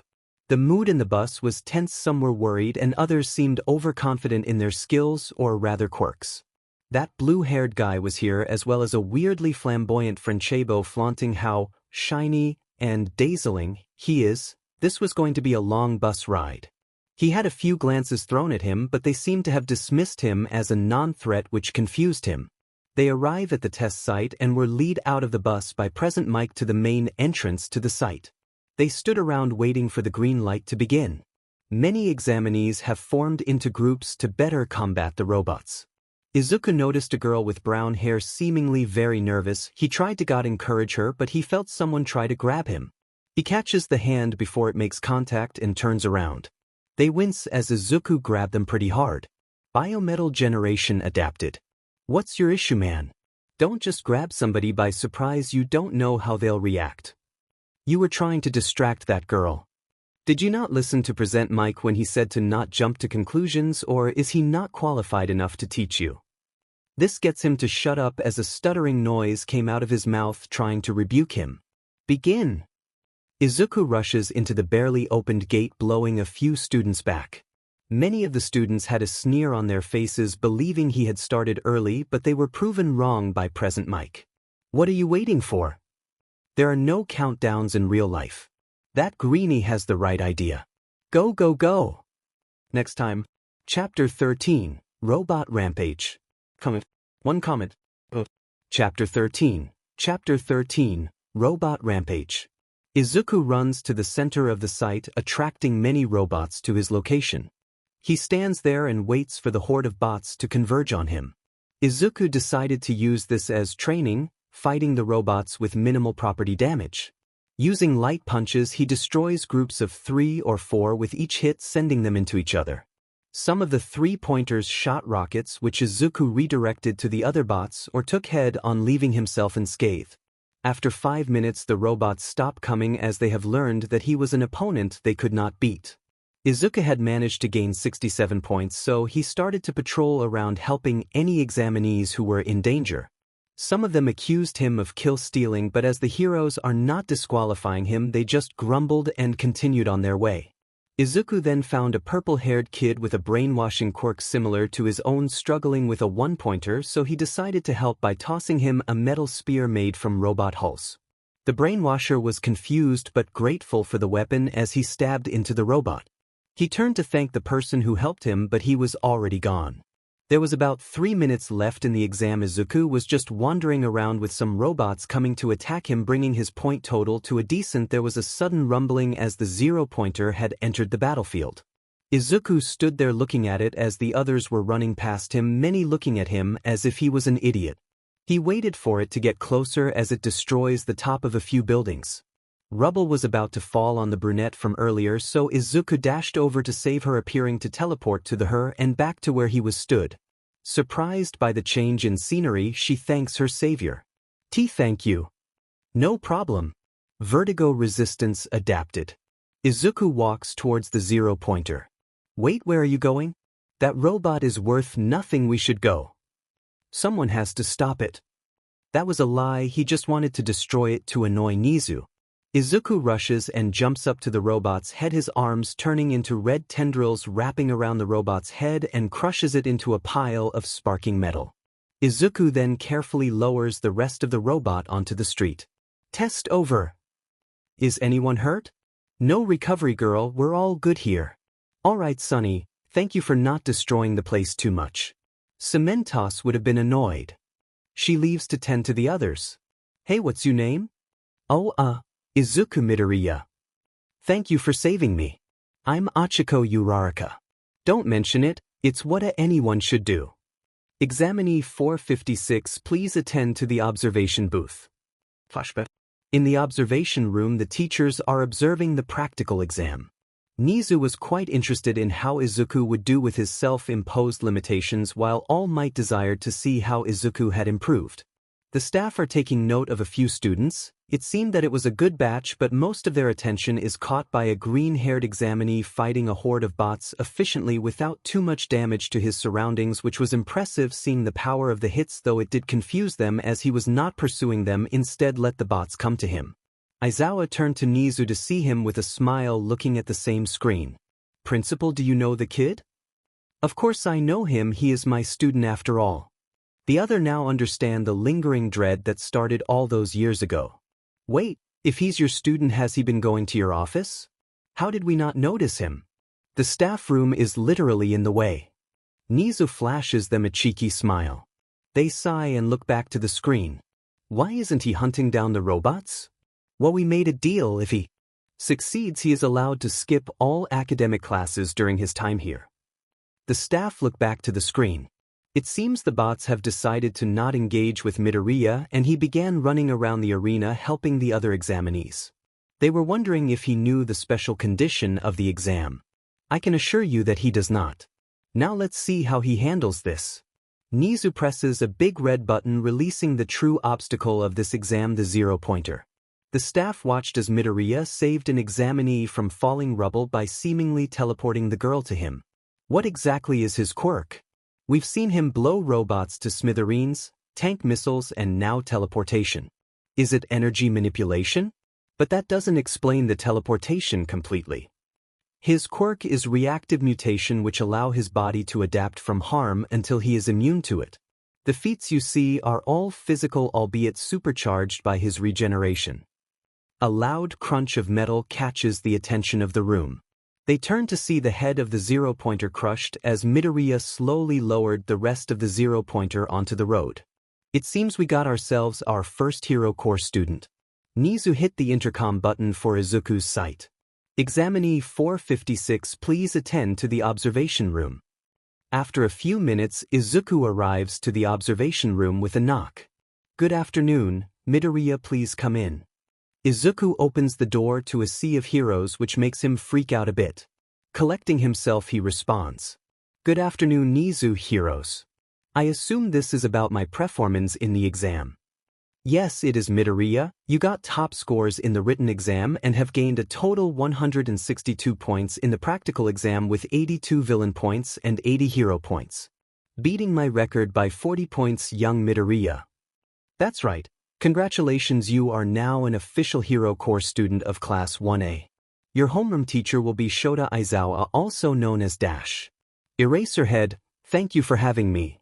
Aizawa has an unreadable expression and he makes a noise which could be interpreted as agreement. We'll see what you really are in a week. Next time. Chapter 14, First Day. Comment. Chapter 14, First Day. Izuku wakes up bright and early, makes breakfast, goes for his run, and prepares to set off for his first class. Inko, of course, was fussing over him, asking if he had forgotten anything. He assured her that it was fine and he left. He now stands in front of his classroom with a giant door. He walks into a pretty weird scene, Bakugo with his feet up on the desk with that blue-haired kid robotically reprimanding him. Take your feet off that desk this instant. It is disrespectful to the heroes who came before you.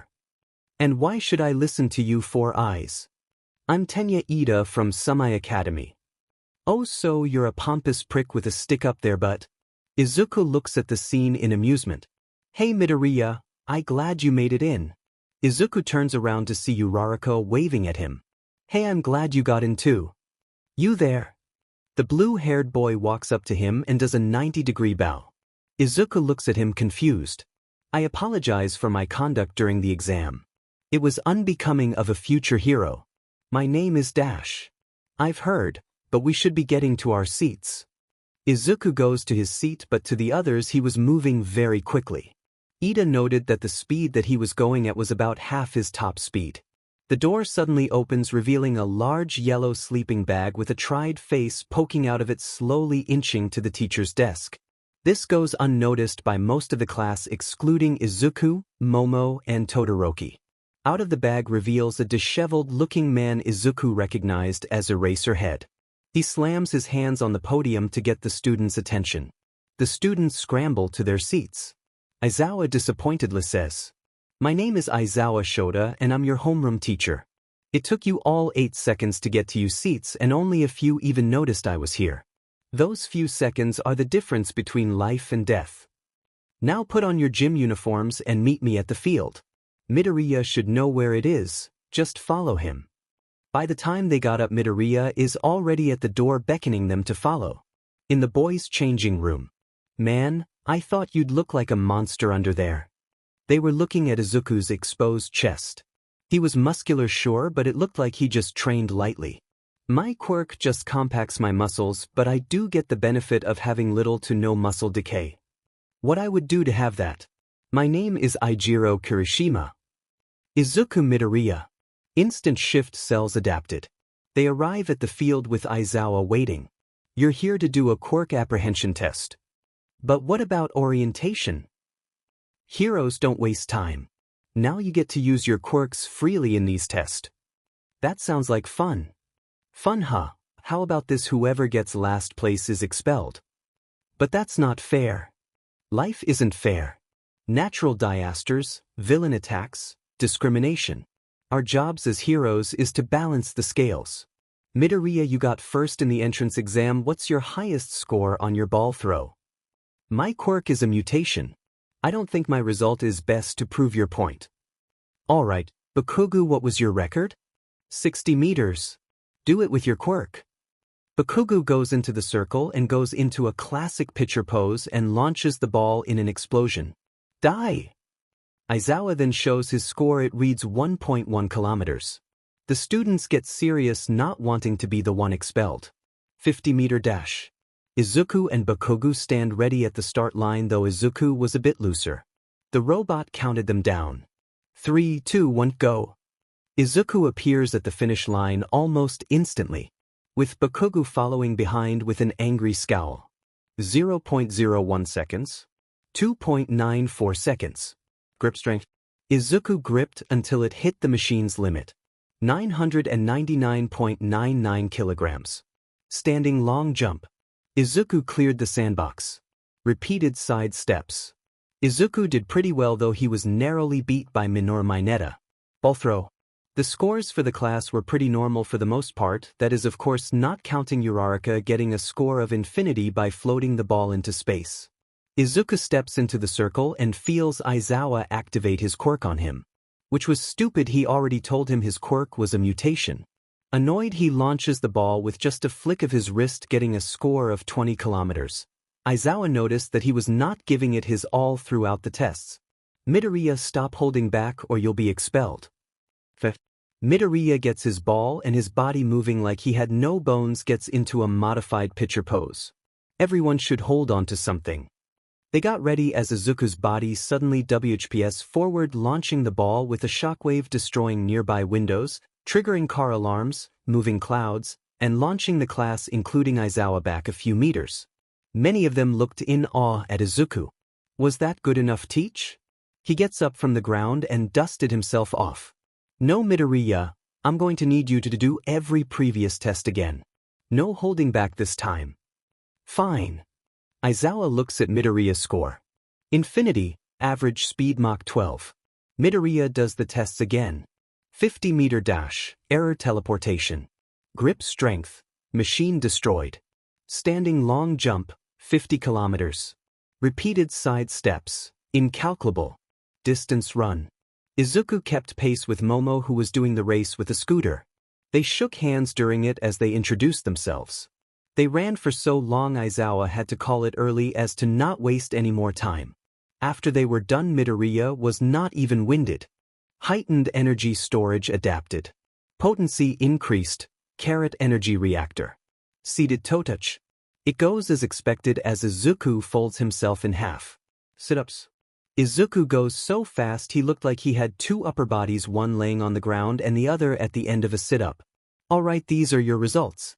A board turned on displaying their names.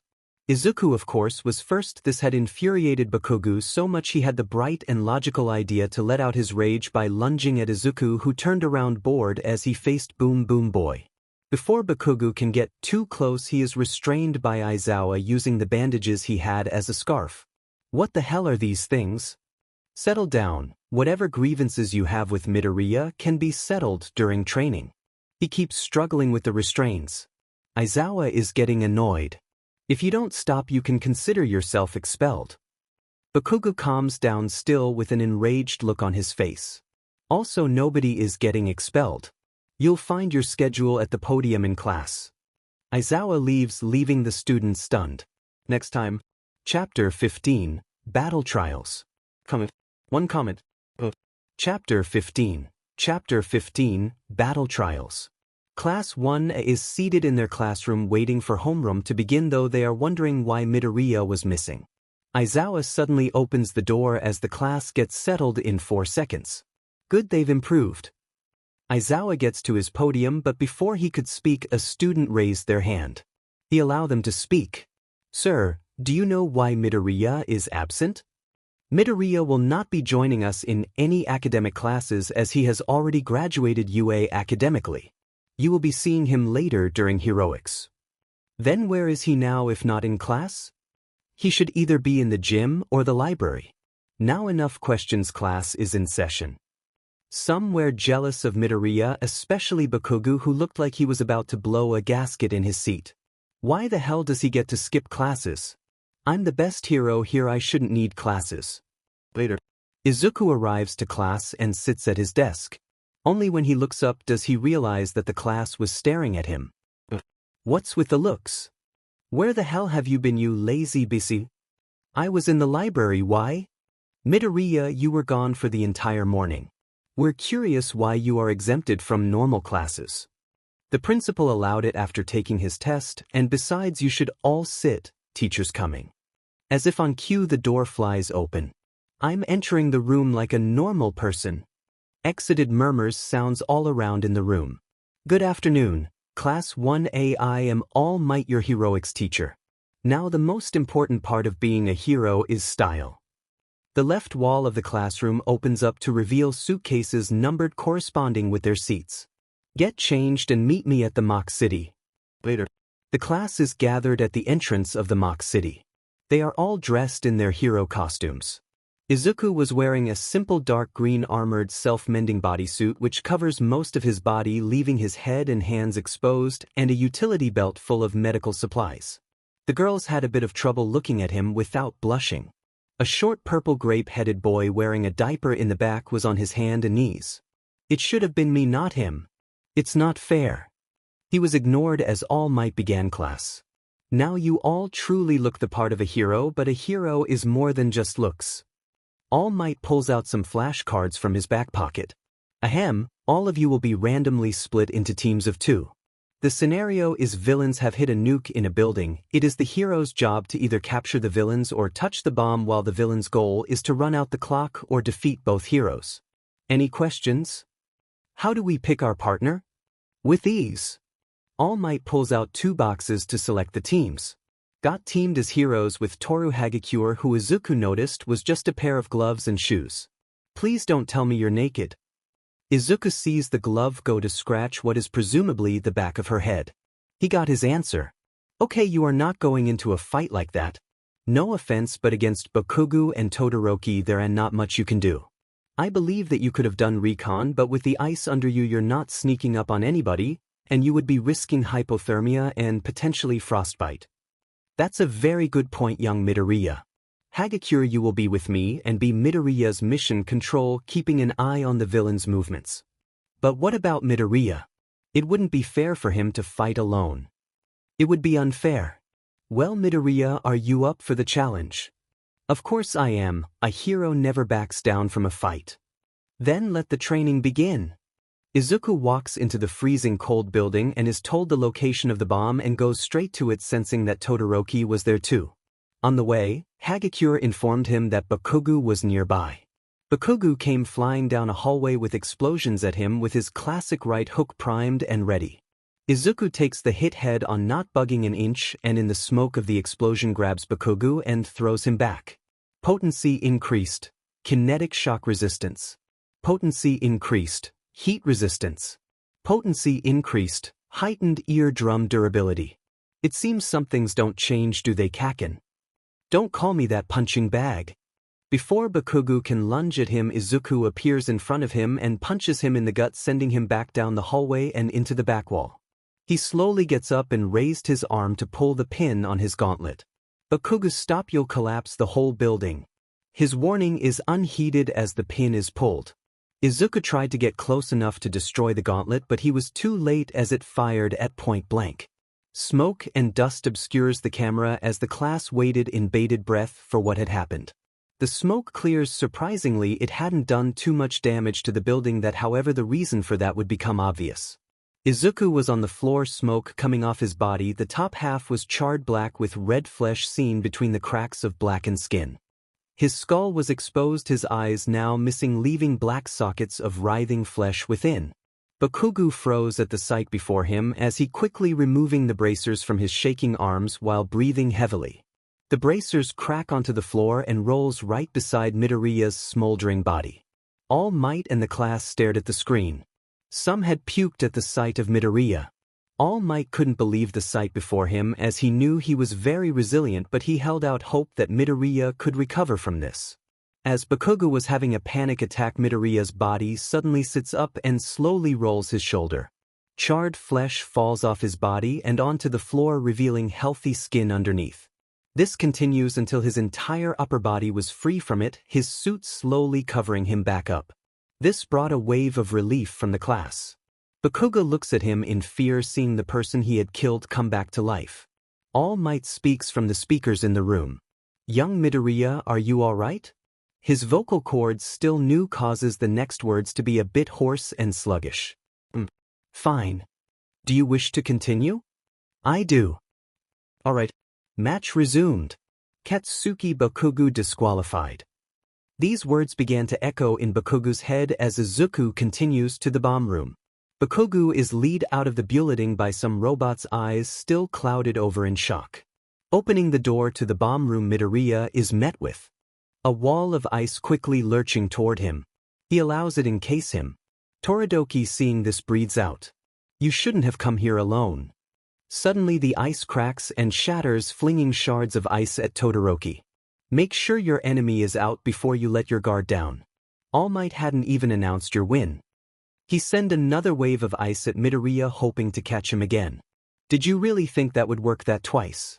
You should consider other options. I am not breaking my pledge. Another wave of ice is sent after him, albeit slightly slower. Izuku, ignoring what he said, dodges and goes punch him. Todoroki summons an ice wall to protect himself, but it was no use as Izuku's fist goes straight through it and connects with his chin, knocking him out. Cold resistance adapted. Izuku destroys the ice cocoon around the bomb and touches it. Heroes win. Izuku carries Todoroki out of the building and takes him to Recovery Girl, who lightly reprimands him for knocking him out but is at least thankful they aren't hurt too badly. Izuku then goes into the observation room to rejoin his class. They immediately crowd him, asking if he's okay and that he should have stayed in the nurse's office. He calms them down and excuses himself. All Might bids him farewell and continues with the other matches. The matches after were a lot more serious, as a sense of fear was imbued in everyone as they stared, pulling their punches, using less power. Each match were more about strategy than pure power. The class ends with a sense of consequence. That with great power comes great discipline to hone it and use it for good. Their imagination ran wild with nightmares of dismembered and disfigured villain made from their own actions. Next time, Chapter 16, Rescue Training. One comment. Chapter 16. Chapter 16, Rescue Training. The next day of class was weird, as the incident yesterday had yet to leave their minds. Bakugo was weirdly quiet, not looking at anyone. Aizawa walked into an orderly and quiet classroom. Good morning, class. I've seen the recording of the yesterday's training. It is good that you have taken the lesson to heart, but don't let one accident hold you back. Bakugo. He raised his head. If you had fired that shot at anyone else, you would have been in cuffs before you left the mock city. He looks back down, reliving the moment, trying and failing to stop his shaking hands. But Midoriya has argued your case. You will be allowed to continue here on some conditions. You will have mandatory therapy sessions with Hound Dog however often he decides. Your gauntlets are removed from your hero costume until there is proof that you will not misuse them, and if another incident occurs to anyone, you will be expelled under surveillance. Is that understood? He nods, angry. His dream had to be saved by that bee. Good. Now today you will be making a decision that will affect the rest of your time here. He pauses as the class waits in dread. It is time to elect your class president. It's something normal. Izuku was in the library reading a book on advanced quirk biology theory when an alarm sounded, indicating that the walls of UA had been breached. He set his book down and leaves to see what's going on. He suddenly feels a new quirk appear from Quirk Progenitor, detailing a touched base decay quirk. He looks around and sees it in the staff room. He runs into the staff room to see a purple portal closing near All Might's desk. Izuku uses telekinesis to try and pull whatever is on the other side. A dismembered head flies at him as the portal completely closed. Izuku looks at the hand on the ground. It was gray with a brass connection port at the wrist with 2 holes. He looks around for a plastic bag and uses it to pick up the hand. He finds that Class 1A's schedule was left open on All Might's desk. Outside, the heroes were speculating how the media have gotten in. All they have is a disintegrated gate. Midoriya suddenly calls out to them, saying to come inside and that he knew something. The teacher gather in the staff room with Midoriya, telling them to not touch anything. He tells them of the closing portal near All Might's desk and shows them the dismembered hand, and they take it to the police. Midoriya asks to speak to Nizu in private, and they go to the principal's office. In the office, Izuku recounts truthfully what had happened. So whoever we're dealing with is able to teleport. Midoriya, did they take anything? No, but the Class 1A's schedule was open on the desk. The people that infiltrated UA are affiliated with All for One. Fact. The people that infiltrated UA plan to attack. Fact. The people that infiltrated UA plan to attack today. Fact. Niza digs through his drawer and fishes out a small device and give it to Izuku. That is a SOS signal with a deadman connection to my computer. When they attack, you have my permission to use All for One to take any quirk necessary, ensure the class's safety, and to prevent escape. Izuku was on the bus with the rest of his class as they spoke about today's exercise. Tsuyu Azui was sitting next to him and asked him a question. Hey, Midoriya, I was curious, what is your quirk? The rest of the class, as if planned, quiets down to hear his answer. My quirk is reactive mutation. My body becomes more immune to harm the more I experience it, and it came with a healing factor. So don't worry about anything happening like yesterday. I'm better than I was. Man, that's one strong quirk. Mine only hardens my body. Your quirk is strong too. I didn't start off like this, I had to build it up. Don't discredit your quirk like that. Thanks, man. Then you've been training a lot, Midoriya, to be able to beat both Bakugo and Todoroki. I could beat him any day of the week, Pikachu. Right. Settle down, we're here. The class get out of the bus to a domed building. They enter inside and see the Space Hero 13. She introduced them to the USJ, aka the Unforeseen Simulation Joint. She then gave a little monologue on the importance of rescue heroes and how a quirk doesn't decide what hero you could be. As this was happening, preemptive warning went off at the fountain and Izuku pressed the SOS signal. A purple portal appears at the fountain and out from it was a horde of villains and the final three Izuku recognized. The purple fog man he bumped into and gained spatial awareness. The person who had decay and seeing the hands around his body now knew he was in UA this morning.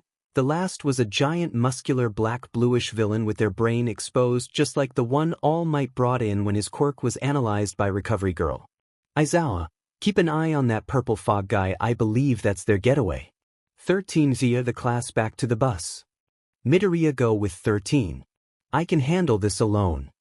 I know you feel a responsibility as a hero to make the big sacrifice to buy us time to retreat, but we could actually win this, you just need to keep an eye on Fogman. Me dash. Arcs of black and green lightning surround Izuku's hand as he flicks his finger, launching a whirlwind at the group of villains, sending them flying through the air. The main three in the back were protected by the bird villain. You were right about me holding back on the first day. Aizawa froze at the sight of the defeated villains, but this slip in concentration allows the fog villain to attack the class, sending some of them away and injuring 13 while Ida had ran to get help. Nomu, get that green-haired brat.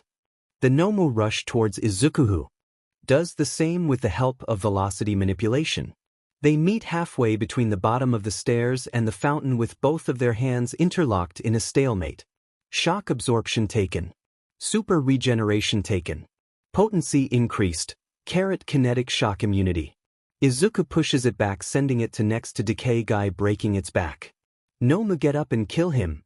It tries, but only its upper body is able to move. It uses its arms to drag his limp legs to Izuku. Izuku goes and grabs the Nomu and uses ventriloquist. Sleep. The Nomu falls to the ground. Handyman is confused and angrily commanded the beast to get up and fight, but it doesn't respond. Fogman appears once more. Shigaraki, we need to retreat. Kurogyri, we are not leaving without fighting All Might. The Nomu is already out of commission. The fight is lost. I think you're both forgetting someone. Izuku was already holding on to Kurogyri when he said that. Cloud taken. Jeebus taken. Quirk synergy. Cloud, GPS, warp gate. Sleep. Kurogyri falls to the floor. Shigaraki, seeing this, tried to use his quirk on Izuku. Decay taken. Skin irritation resistance adapted. Sleep. Again with the use of ventriloquist puts him to sleep. Aizawa just stared in shock as one of his students just handled the main villains easily, but something was bothering him. How did Midoriya make them pass out by just touching them? He doesn't have time to keep pondering as the rest of the class begins to gather the top of the stairs. Many of them were a bit roughed up but otherwise fine. The door suddenly bursts open and the class gets ready to fight whoever it was. The dust clears, revealing All Might in his suit. Have no fear, for I am here. All Might. All Might looks around and see Midoriya near the fountain keeping an eye on the villains. It seems I'm a bit late. Let's get you all out of here. Next time. Chapter 17, Past Evils. One comment. Chapter 17, Past Evils. Aizawa had been called up to Nizu's office. He was about to knock on the door when it opens before he gets the chance to. Aizawa, please come in and have a seat. Would you like some tea? Please just get to the point. Sit. Aizawa sits down, a bit wary of Nizu's tone. Oboro Shirakumo is Kurojiri the teleport. Aizawa sits there processing the information. His friend that died saving people had been experimented on and turned into a fog person. How do we know it was him? That requires a whole other explanation. Do you know of All for One? The quirk thief? I've heard rumors, but he's real, isn't he? Yes, very much so. I believe that Oboro was not supposed to die that day. All for One's target was you. Oboro was an unexpected success. Aizawa remained silent. Now on to how we know of this. I believe that it would be best explained by Midoriya. The office door opened, revealing Midoriya with a serious face. He explained his history with All for One and the true nature of his quirk, excluding One for All. Aizawa sat there silent until, when I took the quirks off of Kurojiri, I had taken Cloud and GPS. We believe that these two quirks combined to allow teleportation. Where is he? He should still be in police custody. Aizawa gets up and leaves the office. Is he gonna be okay? He'll be fine. The office door suddenly opens to reveal Detective Tsukachi. The lab results came back from the hand. It belonged to a deceased Kotaro Shimura. Izuku's body began shifting until Nana appeared beside him and with an apprehensive face asks, "What happened to my son?" Tsukachi was a bit weirded out by this and looked to Izuku, who explained who she was. Well, Mrs. Shimura, the hand Izuku had taken from Shigaraki belonged to your son Kotaro, who was declared dead over a decade ago. Him and the rest of his family went missing in their home. Their property was turned into a crater of dust. After testing the rest of the hands found on Shigaraki, they were identified as the missing Shimura family, but one person was unaccounted for, Tenko Shimura. Nana processes the information as Nizu decides to confirm something. Tenko Shimura is alive. Fact. Shigaraki used their quirk on the Shimura family. Fact. Shigaraki is a part of the Shimura family. Fact. The detective eyes widened at the implication. Shigaraki is Tenko Shimura. Fact. Nana leaves without a word to confront her grandson. Along the way he sees All Might and calls out to him. Tashinori. Nana grabs All Might and drags him with her to the station. She uses his clout to get to talk to her grandson. Sitting in an interrogation room was Shigaraki, handcuffed to the table, his head down, wondering who else was going to speak to him after the last guy. He has been trying to use his quirk, but he can't for some reason. They must have put quirk cancelers on him. The door opens to a raven-haired woman who looked strangely familiar to him, but he didn't remember where. A slight headache strikes at the thought. She sits in front of him and is looking at him intently. With a raspy voice he asks, "So what the hell else do you heroes want to know?" She frowns at the question. "Does the surname Shimura mean anything to you?" Another headache clashes as the name was spoken. His head now in his hands, he grunted at the pain. "Nothing to me. Tenko Shimura." He presses his head into the metal table, trying to suppress the pain. Nana allows him to collect himself. "That's my name." He responds, his voice smoother, calm. "Do you remember what happened to your family?" "I killed them with my quirk. Dad kicked me out for finding picture of grandma." Nana teared up at that and was angry her son would do something like that. "I was petting Manchan when he suddenly turned to dust. I cried, confused why had this happened. Hannah came out, she turned to dust along with Mom. Dad saw what happened and I killed him. It feel good. Retribution for what he had done to me. He hated heroes. He hated grandma. He hated what I was." He was suddenly pulled into a hug by Nana. Tears wetting his head. "I'm sorry I had to leave. I'm sorry." Shigaraki didn't know what to do, but this felt nice. To have someone touch him without the fear of his quirk killing them. The tender love of family. Nana pulls away and he gets a good look at her. "Grandma?" "Yes, Tenko. I'm Nana Shimura, your grandmother. I never should have left you alone." "What happened? Why were you gone?" "I was going to fight All for One. I didn't want him to find my family, so I put your father into an orphanage. I told All Might to not contact him because that might have lead All for One to him. I couldn't take that risk. I died fighting him and he wanted to use you to go after All Might. But he saved me. When no one cared, not even the heroes. He had his hands and eyes everywhere. How long were you alone before he found you? A few hours. I tried to get help, but they all ignored me. A hero saw me and looked at me in disgust.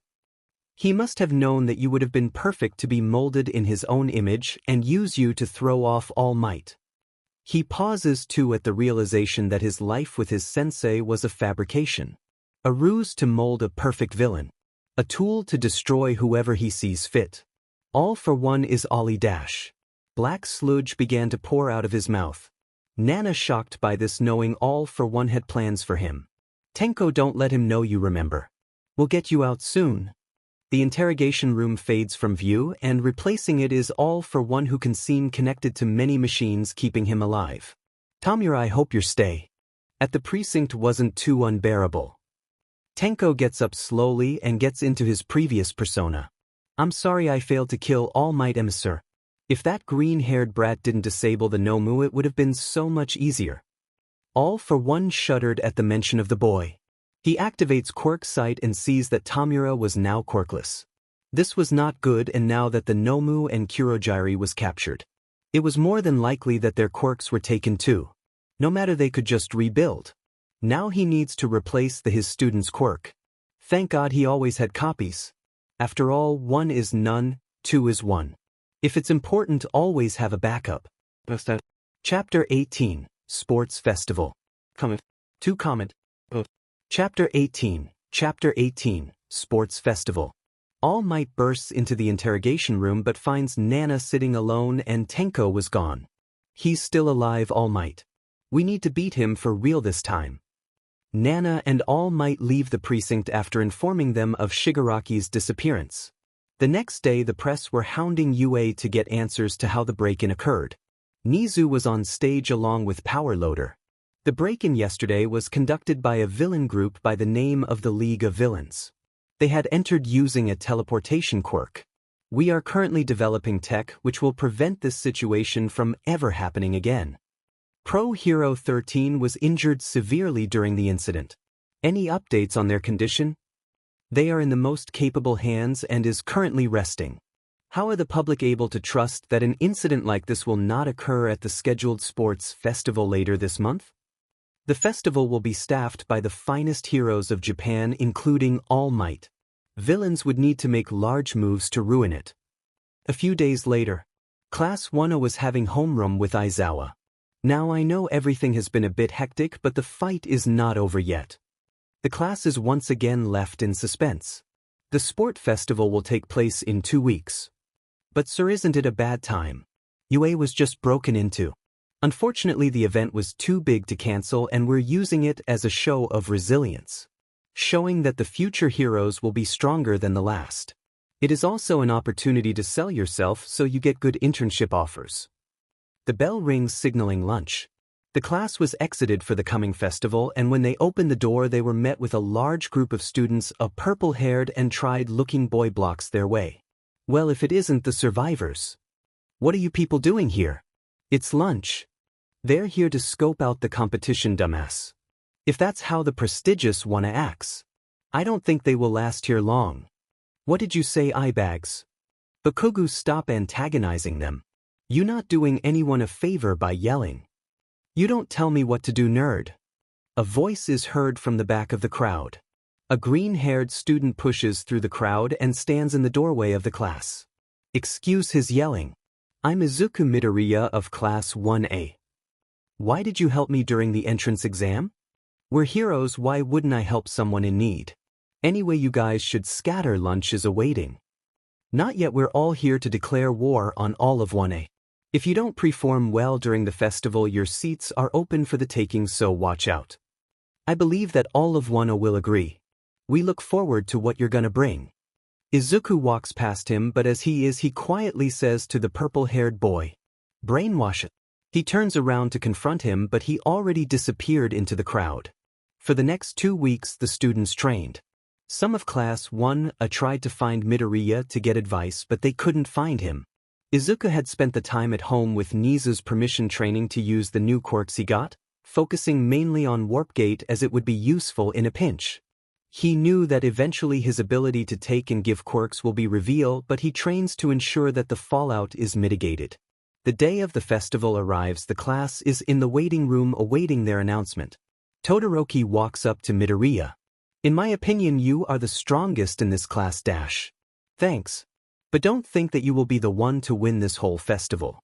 Watch your back. Gossipy chatter appeared in the room. The strongest in class was challenged. They wait for his response. I gladly accept the challenge, but don't discount the rest of the class. 'Cause if you do, you'll find yourself alone at the end of the line. He gets up as the intercom activates. Students, please gather for the opening ceremony. Game faces everyone. The world's watching. They step out onto the sunlight to a cheering crowd while being introduced by class by midnight. Now I invite Izuku Midoriya, our number 1 in the entrance exam, to give the students' pledge. Izuku seemingly teleports to the stage, making Midnight jump, which was appreciated by the audience. Midnight hands him the microphone. No man is created equal, was a statement I learned young. Not everyone was blessed with a quirk acceptable in society. Quirks using blood, pain, another person's body, and monstrous forms unappealing to the public are cast out as villains, criminals, a disaster waiting to happen. Everyone in this school is lucky to be here, even if they don't believe so. The other classes have seen it fit to challenge the entirety of Class 1 after the USJ incident. They believe our survival a great first practical experience. They do not know of the danger present there. They do not know of the monster made to defeat All Might, and I believe my next words best represent our reply. Show us what you've got. Cheers billow out from the stands as Midnight introduced the first event, the obstacle course. The students gather at the starting line, which lead to a narrow entryway to the rest of the course. Izuku stands in the back relaxed while the other students eyed him suspiciously, wondering what he will do. The race began with Todoroki spreading ice all over the entrance and surfing above them. Some of the students were stuck to the floor as the ice creeped up their legs, so Izuku went around to help, though to everyone else a gust of wind blew by as they were freed and they found the student representative in front of them. Sorry about him. He'll get better in the future. Anyway, let's get moving. The stunned students began to run out, leaving Midoriya alone at the starting room. Midnight walks up to him. Midoriya, why aren't you going with them? Just wanted to make things a bit more interesting. A bit later. And Shoto Todoroki has made it to our final obstacle. The landmines. And it seems Katsuki Bakugo is hot on his tail. Get back here, Two-Face. I guess that long enough. What? Midoriya disappeared, leaving Midnight confused, but not long after a shockwave propagated from his position, pushing Midnight back. And it seems our student representative has decided to join the race at a dazzling speed. He's already passed the pits and is quickly gaining on our frontrunners. Midoriya was now at the minefield. Todoroki was already mostly across, being slowed down by Bakugo. Midoriya ran through the field, stepping on the mines to give himself a boost. Todoroki and Bakugo see a pink trail coming straight at them, and seeing it was Midoriya, Bakugo ran after him with Todoroki running behind. Get back here, nerd. You sound like a broken record, Kaken. Bakugo yells as Izuku runs past them and arrives back into the stadium. And we have our winner. The crowd. Cheers and applause can be heard as confetti rained down from the sky in celebration. Todoroki arrives after Bakugo, giving him 3rd place. This isn't over, Midoriya. Next time. Chapter 19. King of the Hill. One comment. Chapter 19. King of the Hill. The 40 advancing students gather in front of the stage with Midnight rolling the roulette once more. It lands on King of the Hill. The game was simple: the greater the zone you reside in, the greater the points. A small mountain grew from the middle of the stadium. The student's starting position is based on how well they did in the last event. Students can team up in teams of 4 or go alone. Whoever holds the highest points by the end of 15 minutes wins the event. Midoriya, of course, was to be starting at the top. Many students were eyeing him, trying to get on his team, but before they could try, he jumps straight up and lands on the mountain and sits down, waiting for the event to begin. The students were a bit surprised at the jump, but they quickly get into position. The countdown began and the fight began with Team Bakugo and Todoroki rushing up the mountain toward Izuku, but before they can get too close they were pushed back by an air cannon fired by Izuku with just a flick sending them halfway down the mountain. The other students saw this and decided to rush him all at once. A large mob of people appear around Izuku, all launching their own attacks at him. A cloud of dust obscures the top of the mountain, leaving the audience in suspense. The dust clears, revealing Midoriya virtually unharmed, with students surrounding him were confused why he wasn't hurt, a sentiment shared by the audience. Their curiosity was quickly quelled by Present Mike. Ladies and gentlemen, that is our student representative Izuku Midoriya and his quirk. Reactive mutation, which means the more he is hurt, the less he is affected by it, and as you can assume he has experienced a lot. Even with the full might of the hero course, they can barely get a scratch on him. Many heroes were amazed by the quirk. It being able to shrug off attacks greatly interested them, even a certain rabbit had taken note. Izuku stands there looking around at the shocked faces of his attackers. He waits for them to make the first move. They do nothing, still debating on what to do, so Izuku, getting bored, make his own move. He claps, sending a shockwave all around him, sending the students off the peak. Many of them decided it's not worth it and began fighting for second place. The event finishes with Midoriya in first place, followed by Team Todoroki, Team Bakugo and Team Shinso. There were still some missing spots for the final event, so they were filled by Team Tetsu. The final event was announced as a battle tournament. They were allowed a 30-minute lunch PRD, which Midoriya was going to use to look around the food stalls, but fate had other plans as Todoroki wanted to speak with him privately. They were in a hallway under the stadium. You may have won the first two events, but don't think I wouldn't be gunning after you. If you're that serious about winning this thing, why haven't you been doing all you can to do it? 'Cause from what I've seen, you don't respect anyone else besides maybe me. I have given my all. Fiction. No, you haven't. You're a one-trick pony. Though your ice is powerful, you're not trained enough to actually use it for every situation. You use it for every maneuver you make, but you don't have the finesse. There is no control other than power output. I've been wondering. I know your quirk is half hot, half cold. Why aren't you using your fire? I'm not using it. Because of your pledge? Is that going to stop you from saving someone? I vowed to not use his fire. I'll assume you have an issue with Endeavor and he gave you that scar. He is responsible. So he caused someone to do it. Look, it doesn't matter what he did, I'm winning this event with only my ice. You really are arrogant. Question mark. You really think you would win this while using power, which you know is not enough? You've already gotten third and second. Don't you think it's time to pick up the pace? You don't know me. You don't know what he did to me. Then enlighten me. Todoroki told him of his upbringing. The training, isolation, never a good word to say, no love except for his mother, which was also taken away. He spoke to his siblings, two others which were cast aside and another who had passed. Fiction. Guess not. I promised myself I would never use his quirk again. You want him to be angry at you, right? I despise him. Then why are you here? Question mark. Why are you in UA training to be a hero? Wouldn't he be angrier if you aren't a hero?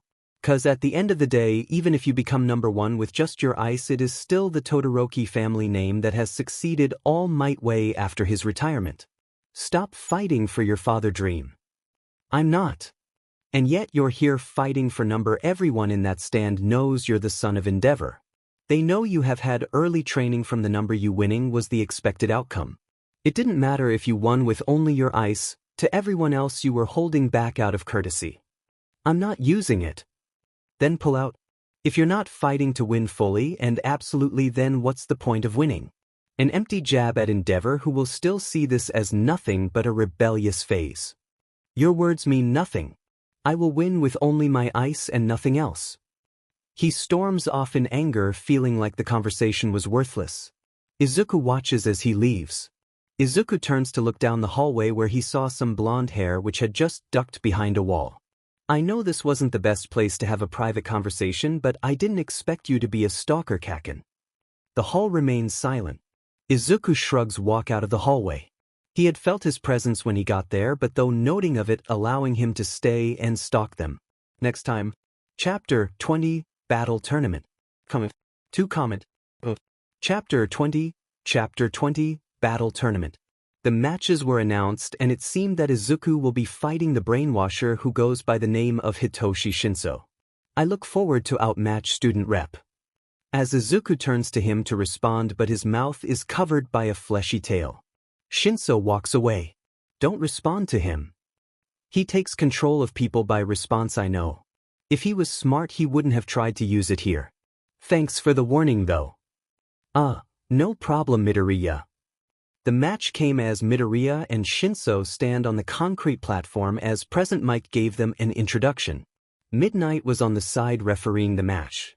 Alright boys, I want a clean match here today. Nothing below the belt and lethal blows are grounds for disqualification. Is that understood? The two combatants both nod. Then let the match begin.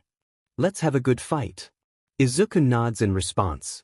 The both of them stand there seemingly having the same plan. Are you so stuck up as to not even grace me with a verbal response? You people in Class A are all the same. Thinking you're all so much better than the rest of us. Isn't that right, student rep? Izuku remains silent. I'll take your silence as an admission then.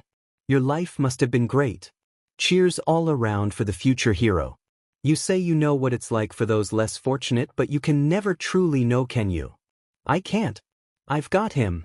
But that doesn't mean I don't have the right to help. Just as I did for you during the entrance exam. What? Right to assume that your quirk has you viewed by others as a villain? Only the ignorant and blind would believe that. You are not your quirk, neither is the quirk you. I know it's been tough for you.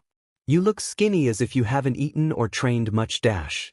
But that's where you're wrong, I have trained. Yet you are not at your full potential. What were you going to do if you were fighting in a group? They can easily get each other out of your quirk's effects. You may not believe it, but their words have gotten to you. Thinking you're no better than what your quirk makes you. They gotten so deep in your head that the only value you see in yourself is your quirk. You unconsciously neglect to even train your body. This seems to get under his skin as Shinso rushes toward Izuku. Izuku stays still, letting him get his first hit in. Shinso punches him in the chest, then immediately recoiled in pain, holding his fist. He collects himself and tries to push Midoriya, but he doesn't budge. He starts to get desperate, hitting Midoriya while not caring for how bruised his fists are getting. Midoriya picks him up and moves him out of bounds. To the audience, he was leaving after images as he moved to the edge of the stage. Hitoshi Shinso is out of bounds. Izuku Midoriya moves on to the next match. Midoriya puts Shinso's arm over his shoulder. Headache resistance. Come on, let's get you to recovery, girl, and I think you've got yourself a couple of fans. Shinso looks up to see some of his classmates commending him for his effort and bravery, and even a few gazes thrown by heroes which held much the same sentiment. The rest of the matches in round 1 continue with Todoroki, Lida, Tokoyami, and Bakugo advancing into round 2. That last round was quite brutal according to the audience, but it was what heroes will be faced with in an unfavorable battle. Izuku's next fight was with Todoroki. As he was walking to his waiting room, he turns the corner to see the flame hero himself, who seemed to be waiting for him. Impressive quirk you've got there, kid, and from what I've heard, strong enough to rival All Might. You'll be a great stepping stone for my masterpiece. You mean you, son? Teach, of course, who else would I be referring to? Then don't speak of people like their merchandise. Tongue. What can't take bandash? Endeavor, enraged, throws a flame-powered punch straight at Izuku's face, but it was blocked by a palm. Potency increased. Carrot heat immunity. You really shouldn't be assaulting anyone who gets under your skin, especially in the halls of UA. Endeavor, realizing the implication, looks around for cameras but sees none. He glances back at Izuku to find that he was gone. A few minutes later, Midoriya and Todoroki stand once more on the raised concrete platform. Todoroki has an angrier look on him. He must have spoken to Endeavor. Ready? They both nod. They let the match begin. Heaven-piercing ice wall. Todoroki sends a huge glacier of ice encasing Izuku in it.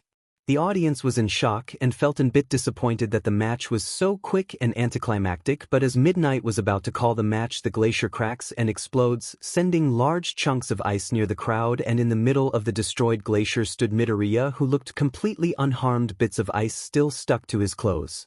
The crowd cheered at the spectacle. Midoriya rips a chunk of ice from beside him, throwing it up and down like a baseball. Todoroki, though you knew that wasn't going to work. He says nothing as he sends another wave of ice, which was immediately blown apart by throwing the chunk of ice, turning it into snow. This continues for a few short minutes as the audience was getting bored. They were dissatisfied that this was all the son of Endeavor could do when faced with an opponent resistant to their attacks, using the same attack over and over and saving themselves by using ice walls. Todoroki could feel their dissatisfied looks, especially his father's. He began slowing down, ice patches appearing on his right side and tiny flickers of flame of the left. The ice moved slower, generated smaller. Consequences from quirk exhaustion as explained to the class by Bakugo in the stands. Quirks were like muscles, use it too much it's bound to break, and Midoriya barely had to use his. Todoroki stood in a nest of ice, keeping himself in place, breathing out cold fog. If you're not giving it your all, why fight it? You've been sending the same attack over and over, seeing it parried over and over should have gotten the point across. I need to win. Then why haven't you tried anything different? And I don't mean your fire dash. His fire. Your fire, even without it you should have had a plan if things went south. All you've done so far has only tire yourself out, and in the eyes of the public you look like a one-trick pony and the disgraced son of Endeavor. I know you would like that for Endeavor, but most of that is pointed solely on you. Him merely a bad teacher, and you a snobbish prince who has never known hardship. Did my father pay you off? Just so I would use his quirk? Of course not. Rather, I think he completely despises me. Look at him up there, that angry scowl, uncaring of how that would look to the public. His own son defeated by something as simple as quirk exhaustion. Something though impossible for his great masterpiece. Izuku waves at Endeavor, which only deepens his scowl as flames intensify, causing some in the stands to back away from the heat. You know you'll lose if you kept using your ice, so why not try something new? I will never break my pledge. Then you must face the consequences of that choice. Izuku flicks and launched a pseudo-air cannon, flinging Todoroki out of bounds. Todoroki was too tired to try to save himself as he lands on the grass unconscious. Shoto Todoroki is out of bounds. Izuku Midoriya continues to the semi-finals. The crowd cheers except for Endeavor, who is glaring at Midoriya as he carries Todoroki off to the nurse's office. Next time, Chapter 21, End of the Festival. Comment. Zero comment. Chapter 21, End of the Festival. Izuku is in the nurse's office as Recovery Girl berated him for dragging out the fight for so long. She did hit him with her cane, but at this point it just hit him, losing all momentum even when she was using all of her strength, and cause a bit of strain as she now needed to hold up its weight. Izuku arrives at the stands during Kirishima and Bakugo's match, which boiled down to a battle of attrition. Momo asked Izuku a question. Midoriya, who do you think will win? It depends. If Kirishima can keep his quirk up long enough, then the match is his, but if I know Bakugo, he not one to back out of a fight.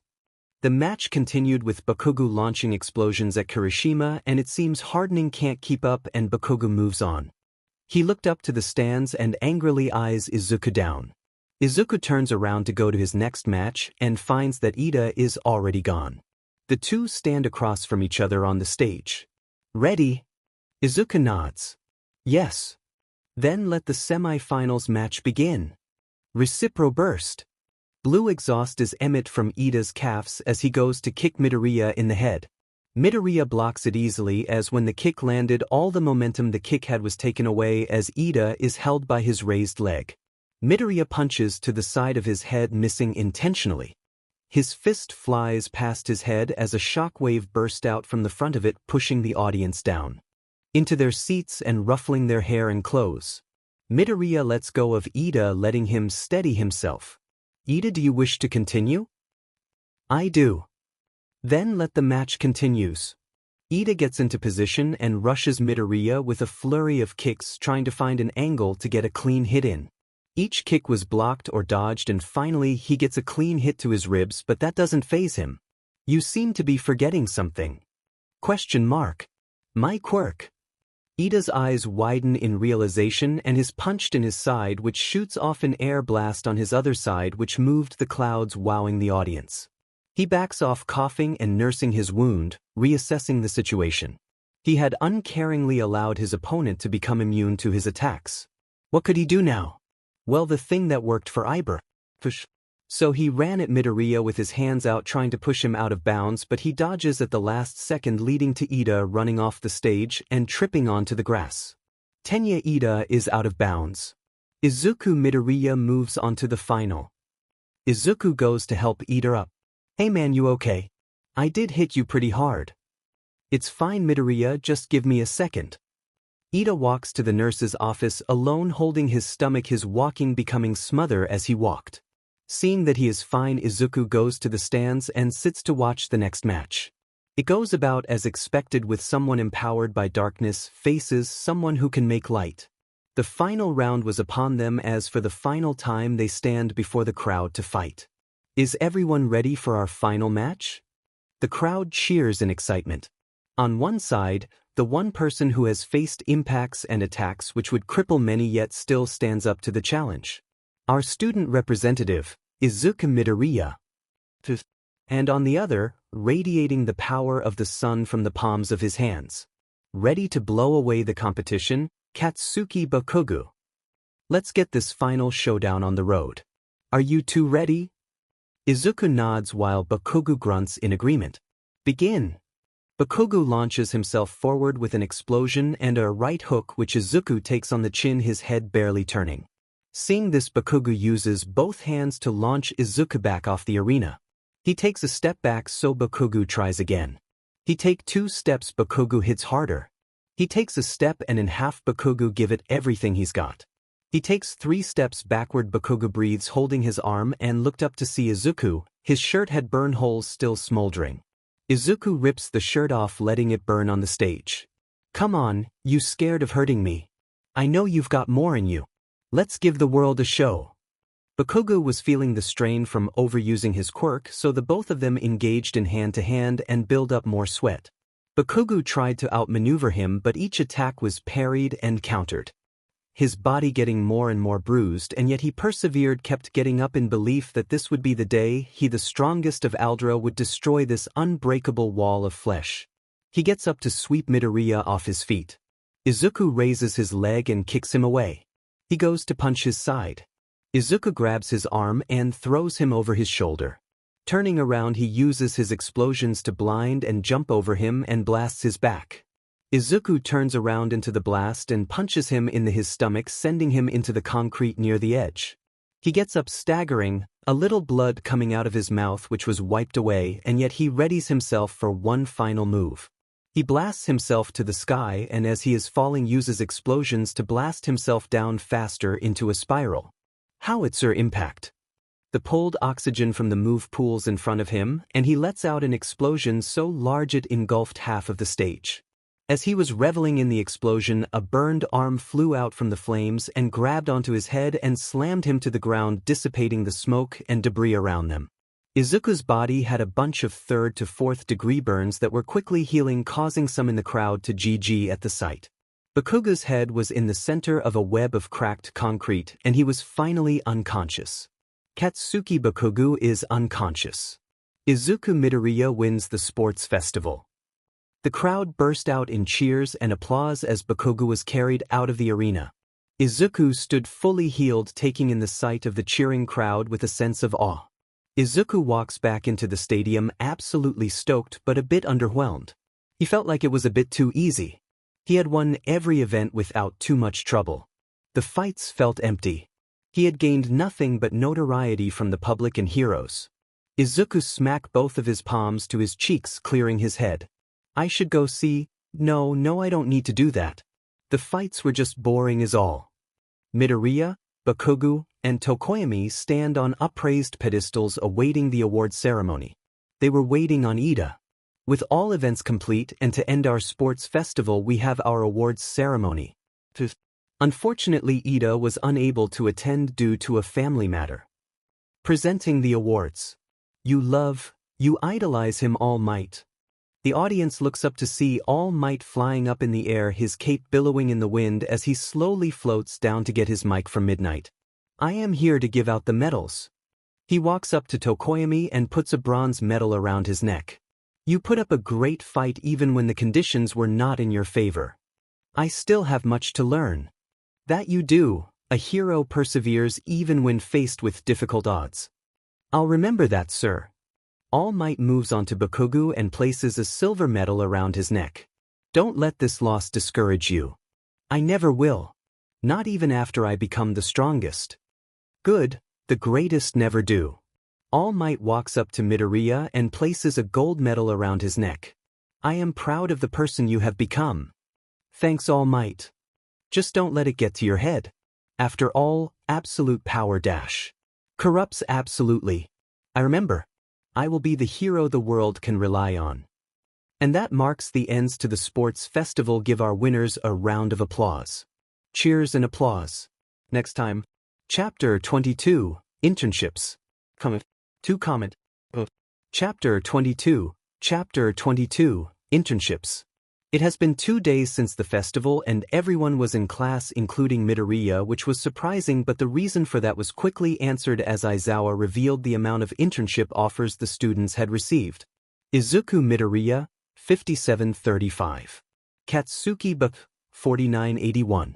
Shoto Todoroki, 4539. The stacks of internship offers were given to the class, and when it got to Midoriya he was only given a single offer, which surprised the class knowing the amount of offers he got. The offer was from the rabbit hero Miruko, which was just the words, "Come fight me," in bold red jagged letters. Damn it Nizu. At least this might be fun. Before I let you all go you'll all have to choose your hero names and choose wisely, cause if you don't dash. Midnight bursts into the room. You'll have hell to pay. You hero names will be what the public will refer to you all as. Your choice here will affect you for the rest of your hero career. Yeah, you don't want to end up like Eraserhead over here. Aizawa reminisces about the past where Mike gave him his hero name. It was his own mistake for not choosing his own. Every row is past some small white boards and markers. All right, when you have chosen I want you to come up and present it. The Frenchibu was the first to present. I'm the shining hero. Cannot stop twinkling. Shorten the cannot to can't, then I'll call that a fine name for a hero. This continues for the rest of the class. Bakugo had some trouble as he was still very much in love with the name he chose when he first got his quirk. I'm King Explosion Murder. No. He grumbles as he goes back to his seat. Todoroki had gone with Tundra, which was accepted. Ida seems to have elected to use his own name. What happened to his brother must have affected him. Tenya Ida intends to face the hero killer. I should keep an eye on him. The only one who hasn't presented is Midoriya. You can come up whenever you are ready. Midoriya gets up to the podium and turns his board around. I'm the unstoppable hero, invincible. Feels a bit haughty, but it's a great hero name you'll have to live up to. Bakugo, were you able to come up with something? Great Explosion Murder God, Dynamite. So just Dynamite. Use my full hero name. No, we're vetoing that you're Dynamite. He grumbles at the response. Alright, since everyone has chosen their names, I'll leave you all to choose who you'll be interning with. You all have 2 days to decide. After you are done, give your choices to Aizawa. If you have any changes you want to make to your costume, you can go to the support classes to get them done. The class gathers to discuss their choices. Midoriya, having already been chosen, stayed to listen to the others' discussions and providing input when needed. I'm thinking to accepting Uabami. That's pretty good. I'll assume you are going there to learn more about the publicity side of heroism. Not a bad idea. That's not the whole reason. She is pretty high up in the rankings, so she should have some insights that would be worth learning. While Todd is true, Uabami isn't the best hero to choose if you want to learn what a hero does to stop villains. Yes, she has saved lives, but only when the situation demands it. Most of the time she will be focusing on her brand and seeing as you are the only one from Class 1A to get an offer from her. It wouldn't be a stretch to think she would be using your looks for promotion. In fact, I think she has a new perfume line coming out, so she might be too busy to even go on patrols. Who do you suggest, Midoriya? After hearing what you said, I don't think it best I go with her. I believe it would be best to go with either Fat Gum or Mr. Brave. Fat Gum because he could teach you what foods are best inuest for best energy efficiency and hand-to-hand combat, while Mr. Brave would teach you what tools would be best used for most situations. Whatever your choice will be, you can't go wrong with these two. Momo's cheeks flushed from the indirect compliment. Thanks for the suggestions, Midoriya. No problem. Ida, who are you going with? I'm thinking of accepting Manuel's offer. He manages a group of sidekicks and I think I have much to learn from him. That's great. Ida, can we talk in private? Sure, Midoriya. Ida and Izuku walk out of class and into a quiet corner. Midoriya, I know what you're trying to do. I need to do this. I can't let what he did to my brother stand. I know that. I'm still telling you it's a stupid idea. Whether you kill him or he kills you doesn't change what happened to your brother. I'm not stopping you from going, but think about what kind of hero you want to be. A hero who seeks retribution for past wrongs, or a hero who seeks to protect those they can see? What hero would Ingenium have wanted you to be? I can't just leave him to hurt others. Then pursue him, but do it smart. Get permission, have backup. You have the class's numbers in case things go south. Call and the might of class will come craying down to those that wish to harm our class rep. Some of us might be near enough to make a difference, maybe even capture him. Ida remains silent, so Midoriya leaves him to stew. A few more days pass. The class is now waiting at the station for their ride to where they will be interning for the week. It was Ida's turn to leave. Hey, keep what I said in mind. I will, Midoriya. He leaves with a heavy heart and much to decide on. Izuku train arrives and he sets off with a wave to his class. Izuku now finds himself at the door of an apartment. He knocked and suddenly preemptive warning goes off as he catches a furry foot coming at his face. Hey, Miruko. Miruko answered with a big smile on her face. Hey kid, come on inside and get changed. Izuku goes inside. It was a little messy, a few weights on the floor and some cake boxes folded in the trash can. The apartment was modest, it only seemed to allow 2 people to comfortably stay in. Izuku was led into a guest room where he changed into his hero costume. Follow me. Miruko led Midoriya to a clearing in a forest by the mountainside. There were already a few trees that were knocked down surrounding it. I guess this is where you train. Miruko was already above him, her leg primed and ready for her signature move. Luna Fall. Izuku doesn't move as he takes the hit on his shoulder, his costume ripped and his feet were slightly embedded into the ground. Miruko repositions and throws a kick to his side, which was grabbed, and he threw her into the treeline. She launches back over with a feral grin. Stop playing defensive and fight back. A flying kick is flying towards his face. He dodges to his side, allowing he to sail by as he punches down on her ribs, sending her into the dirt. Not giving her time to get up, he punched her chin, sending her back and into a tree, destroying it. Midoriya leaps towards her and punches to the side of her head, hitting the tree and destroying it along with the trees behind it, leaving a clear line to the bottom mountain with a crater in the side. Miruko dodges to the side and tries to kick Midoriya in the head, only for it to have no effect other than slightly tilting his head. Seeing this, she tried to find a blind spot to attack but was stopped by Midoriya, who launched a shockwave to trip Miruko. More. The exchange of blows continues for the next few hours. Midoriya started to use her own moves against her, which only got her more excited, and by the end of it Miruko was breathing and bruised but satisfied. She had never had to try so hard just to get a hit in that affected him, and Midoriya was just fine. His costume, the only casualty, thought it was still mending. He looked like he just had a light warm-up. That was a nice workout, kid. Half an hour rest and we go patrolling. Yes, ma'am. Next time. Chapter 23, Corrupted Messages. Comment. Chapter 23, Corrupted Messages. A few days pass with Midoriya accompanying Miruko on her patrols. She let him resolve some of the encounters they had, one of them a drag bust. It happened in an alley between gangs. It was discreet, made in small amounts, but the duffel bag of cash was a bit too conspicuous considering the contraband brought. Midoriya and Miruko dropped down on both sides of the alley to pin the criminals in. As they closed in, the deal seemed to have soured as both sides were yelling about missing cash and product. Miruko got their attention first. "So what do we have here?" The two crooks look at the hero and decide to play it cool. "Nothing, ma'am, just a little disagreement." "Then why confront him here? Unless you wanted to do something. You just caught us at a bad time is all. We'll be out of your hair soon. You get the money and we're straight." "Not until you get me my things." "Alright. Next week. Before I let you gentlemen go, I'm going to need you to tell me what is it that is being bought." "Fucking hero." The villain's arms turns into a large whip-like blade and slashes Miruko, who dodges while the other criminal makes a break for it, but turning around he is met with a fist knocking him out. Potency increased, energy reactor. Midoriya goes to help Miruko, but it seems she had it handled as the villain laid on the ground. "Nice going, invincible. Let's see what these guys got." Miruko opens the bag, revealing injection cartridges she recognized as Trigger. There were tens of them, so they might have been planning something big. Trigger. The cork drag? Must have cost them a pretty penny for this much. Guess we're keeping an eye out for Bit.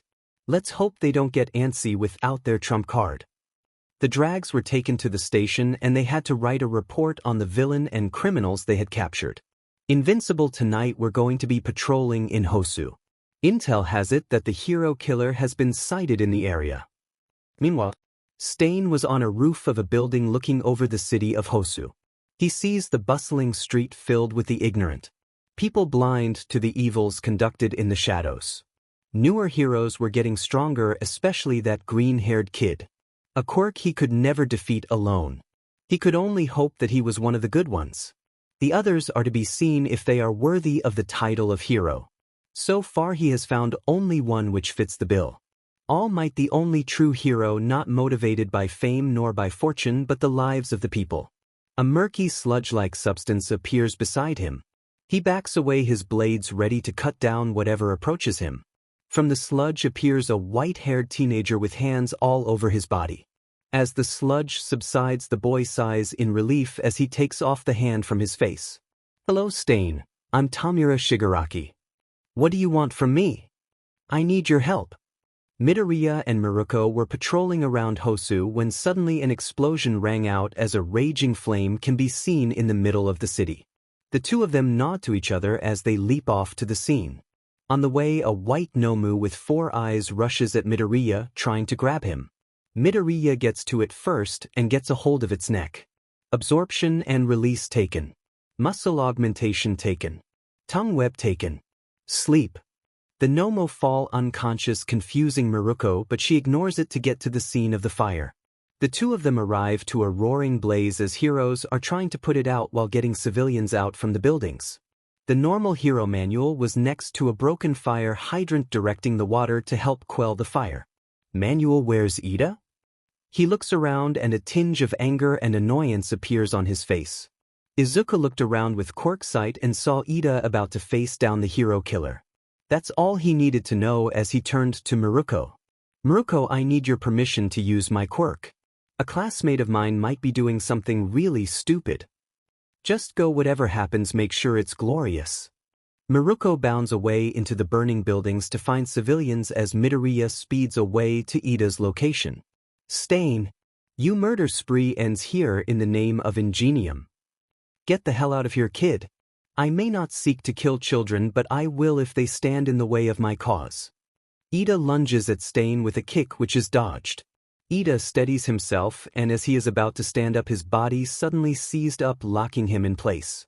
"You should have left when you had the chance. You come here in vengeance for a false idol, your brother. What is it in your twisted mind that make him unworthy? Why leave him alive if he was not just? Why let him suffer without his legs? Why should that matter to you, killer? You've ran here too blinded by your hatred to see those in need." Ida looks past him and sees a bloodied native bleeding out on the floor, looking at him in fear and frustration. How could he have missed him? Was what he was told true? "You are just as fake as your brother was. You are not worthy of the title of hero you aspire to be. Stain raises his jagged blade above Ida's head ready to strike down. Ida closes his eyes in reluctant acceptance. I'm sorry, Tensei. Stain was hit in the side and pushed away from Ida, and hearing this looked up to see Midoriya looking down at him with an annoyed face. I told you to call us if you needed help. Sit tight, help is on the way. Midoriya goes toward Native to help him with his wounds. He manages to stop the bleeding as Stain tries to cut him down. A loud clang rang out in the alley when Midoriya blocks the blow with his palm, sparks coming off from the slash. Stain backs away and looked at his chipped blade. I can assume you're the hero killer. Why are you here? Isn't it obvious to stop my idiot classmate from trying to kill himself fighting someone he is not prepared for? Saving Native is the second reason. Then what of me? If you're willing to come quietly, then this end nice and easy, but I don't think you'll go down without a fight. Let's see what you're made of. Midoriya, he paralyzes you if he cuts you. Thanks for the heads up. Stain throws a few knives at Midoriya, who catches them and throws them right back at him. Stain deflects them and tries to slash at Midoriya. Each swing was deflected as Stain tries to find an opening. One of his swing made contact with Midoriya's side, but the results were the same sparks from the hands. Stain backs off and lunges to Native, but this was thwarted as Midoriya grabbed him by the scarf and threw him back into a wall. Stain, this doesn't have to end with you bruised and unconscious. You can just come with me quietly. No need for all this pain. Why would you have sympathy for me? A killer. Even if you kill, you are still human. You still have the capacity to change. You still have sins you need to atone for. Please stand down. Stain lowers and sheathes his weapon. Maybe the future of heroes isn't lost without me. You will be the beacon of heroism this society needs, and if you stray from your path, I will be there to cut you down. Whatever it takes. You are worthy. Ida slowly sits up as Stain's quirk began to wear off. He looked at the pacified hero killer in anger as he slowly got up. Recipro burst.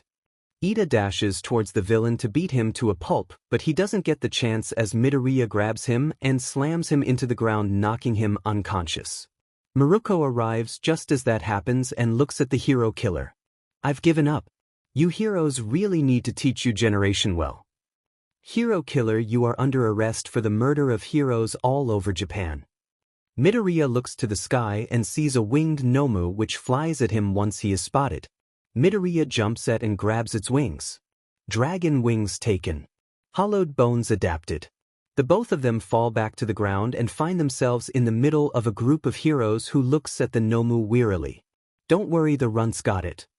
Maruko come out of the alley with Stain in tow, along with Native carrying an unconscious Ida. The paramedics are called to assist while the Nomu were carted off. Stain suddenly spotted Endeavor. You! Endeavor turns to him with a sneer. You fake. I know what you've done to your children. You and all the other fakes are the reason my cause is just. Shut up, villain. Why would anyone believe a word you say? They don't need to believe me. The world must know what kind of monster they worship. Monster who uses children FO-. Endeavor angered rushes towards him, his hands aflame desiring to shut this villain up. His attack was halted by Midoriya holding onto his flaming fist. Endeavor tries to pull away, but Midoriya's grip held firm. You should be more aware of your surroundings, sir. Endeavor looks around to see civilians with their phones up and recording the whole confrontation. He calms himself and Midoriya lets go of his hand. This isn't over, boy. He walks away as some people in the crowd follow him to get confirmation of Stain's statements. As Stain is being led back to the back of a police car that turns to Midoriya. Invincible, you are the hero of the future. Just like All Might was in his prime. You will be the symbol for justice. You are a true hero. Stain got into the car and was driven away. Some in the crowd tried to get Midoriya to answer some questions, but he and Maruko were already gone. Next time, Chapter 24, Perspective. Comment. Chapter 24, Perspectives. The video of the arrest of the hero killer Stain had gone viral. His last words were spread all over the news along with his accusations of the hidden home life of the Todoroki family. Journalists had dug up information that Endeavor's wife, Ray, had been institutionalized in a mental ward for scaring their youngest son. Along with that, there were various records of an oldest child that went missing a few years ago by the name of Toya Todoroki. Endeavor and his team had organized a press conference to address the allegations and rumors. All the allegations that have been propagated in the news are slander and have taken out of context. My wife is in a mental hospital because she had an unknown mental condition that wasn't addressed, which unfortunately caused harm to my child. My missing eldest is still under investigation and I have been working tirelessly to find him. The conference did do a little to calm some of the public down, but the damage to his image was done. Many were looking at the hero's actions with more scrutiny, criticizing every little mistake and perceived wrongdoing. This critical eye was also spread to hero society as a whole. Midoriya had been getting stopped in the street after the recording was released. Many of them wanted pictures and signatures. Even a few of the crooks ran at the sight of him, resulting in a small chase. Ida was reprimanded by the police and the heroes. The one that affected him the most was Tensei, who calmly and with a disappointed look explained exactly what would have happened if he had succeeded in killing Stain. His going to prison and what his mother would have had to go through weighed heavily on his mind. The rest of the internship passed without much fanfare. Just patrolling and sparring with Miruko. She had a lot of fun fighting someone who could shrug off her hits without issue. It forced her to improve, fighting more tactically with less wasted movement. The two of them now stand at the platform waiting for the train. I'm gonna miss having such a great training partner. You really do only think about fighting, do you? She elbows him in the arm. The sound startled the nearby passengers, as anyone else hit by it would have flown into the tracks. Midoriya's train arrives and Miruko gives him an arm clasp, rocking the train a bit, and bids him farewell. Time passes. The class had taken their final written exam and now the class is gathered in front of a group of teachers for the final physical exam. Welcome Class 1A to your final exam. You may be wondering why the staff have gathered here when it is a simple robot destruction test. Well, considering the times we have been inclined to adapt our tests, so today you will be put into teams and will be fighting us. The class was split into teams of 2. That was the case until Katsuki Bakugo, Shoto Todoroki, and Momo Yaoyorozu will be fighting Eraserhead, which leaves Midoriya, who will be fighting me. All Might came falling from the ceiling and landed in front of Midoriya, who smiled in excitement. The teachers will be wearing weighted cuffs on their hands and feet to give you an advantage, however All Might will not be doing so. But sir, isn't that unfair for Midoriya? I know he is powerful, but against All Might without restraints. I trust in his ability to adapt to the situation. Will the first team please get into position? The tests go well enough for the most part. Not everyone passes, but that is to be expected. Aizawa's test was the most interesting, as Bakugo was immediately incapacitated and failing, leaving Todoroki and Momo to complete the test. Todoroki was then wrapped in the bandages, which immobilized him. He could have tried to burn them off, but he refused, leaving Momo alone to fight Aizawa. She managed to trick him into a trap and got the cuffs on him, leaving Momo to successfully pass the exam. It was now Izuku's turn, as he stood in the middle of a mock city waiting for the countdown to begin. His plan? Well, that's pretty simple. Beat All Might into the ground. A shockwave of air destroys the buildings around him as All Might falls from the sky. California smash. The wind pressure blew around the strike as Izuku blocked it with his palm, but the blow pushed him to bend his knees slightly and embedded his calves in the tarmac. You've grown a lot stronger, young Midoriya. And you've gotten slower. Midoriya punches his right side, sending All Might crashing into multiple buildings. From the hole made black tendrils grip at its edge. All Might flings himself with the help of black WHP for another punch, surrounded by golden lightning. Minneapolis smash. Midoriya tried to block it but was sent back against a wall, not damaging it, but as his legs were in the road the skin ripped off and quickly healed. But you have new moves. With their powers, how could I not adapt? Midoriya, turning his arms into a tendril, copies his move, which All Might dodges, so he hooks around a post and kicks All Might in his side, sending him back a few steps. A trickle of blood leaks from his lips, which he quickly brushes away and continues the fight. The class in the observation room watched in awe as All Might was fighting with all that he's got to restrain and defeat Midoriya, but with every hit he deals he takes one back and it looks like he is getting slower. They may have wanted everyone to pass, but seeing All Might lose was not what they were expecting. After taking another punch to the face, All Might stops and takes a knee. Smoke billowed around his body, obscuring the cameras. In a last-ditch effort, he wraps Midoriya in his black WHPS, restraining him.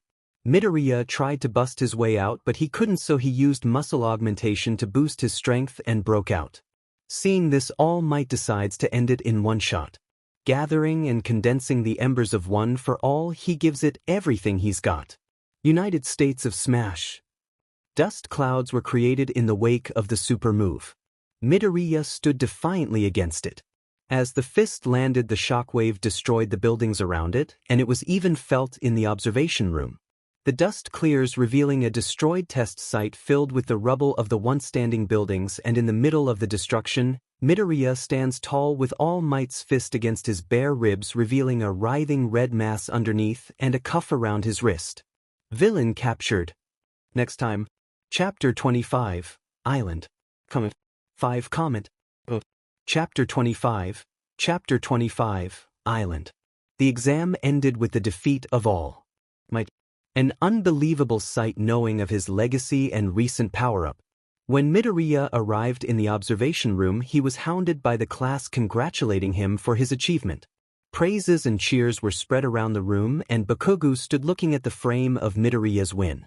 He looked completely unharmed, smiling, cuffing and tried but content-looking All Might. The image seared itself into his head. He beat All Might. He did it easily. He is better than Dash. Bakugo shakes his head to erase that thought. No, he could never beat me. I'm the best that this world will ever see from now till forever.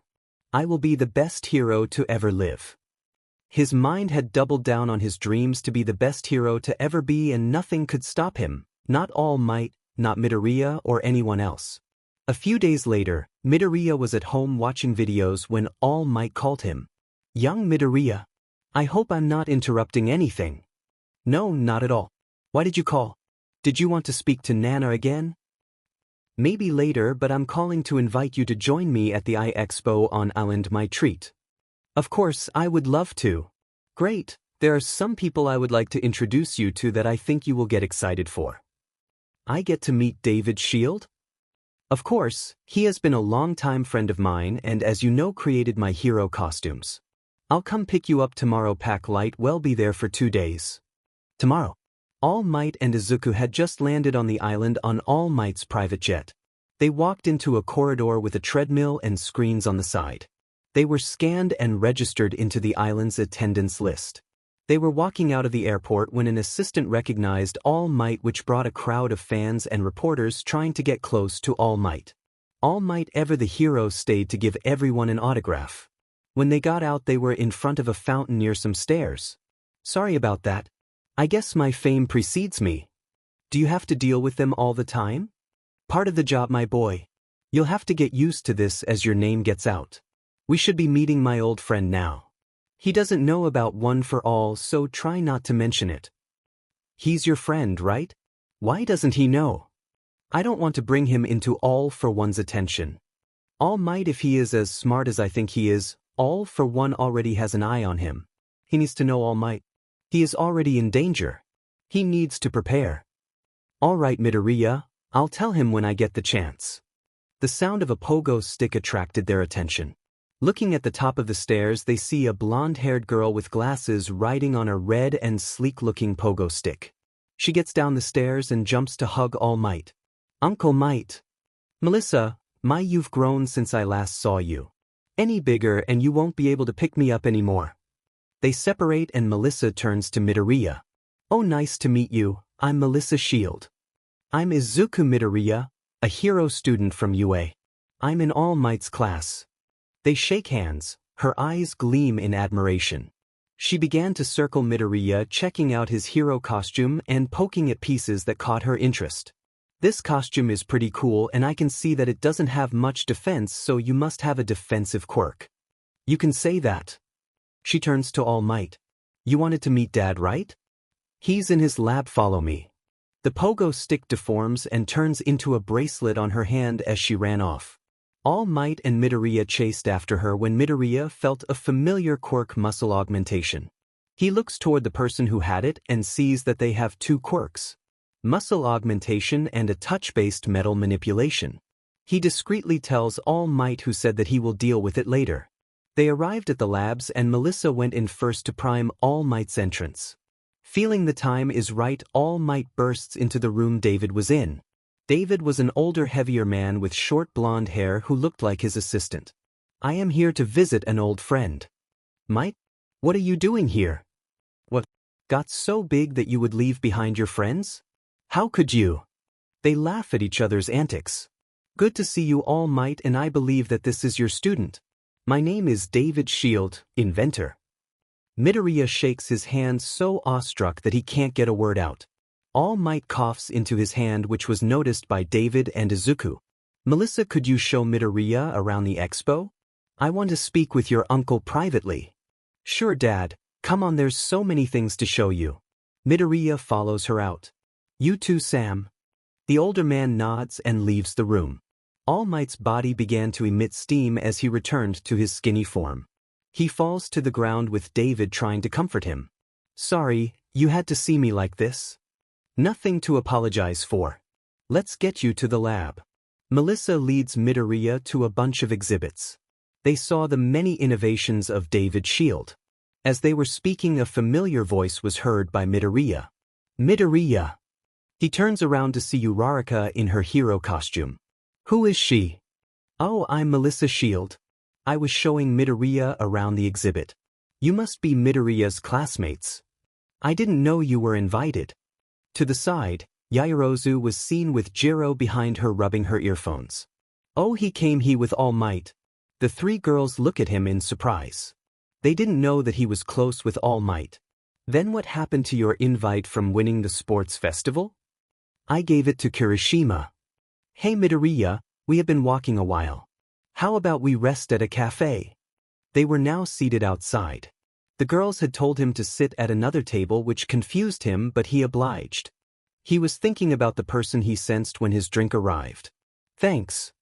Don't mention it, Midoriya. He looks up to see Kaminari in a waiter's uniform and a tray. The girls notice him too, Jiro with a slight blush.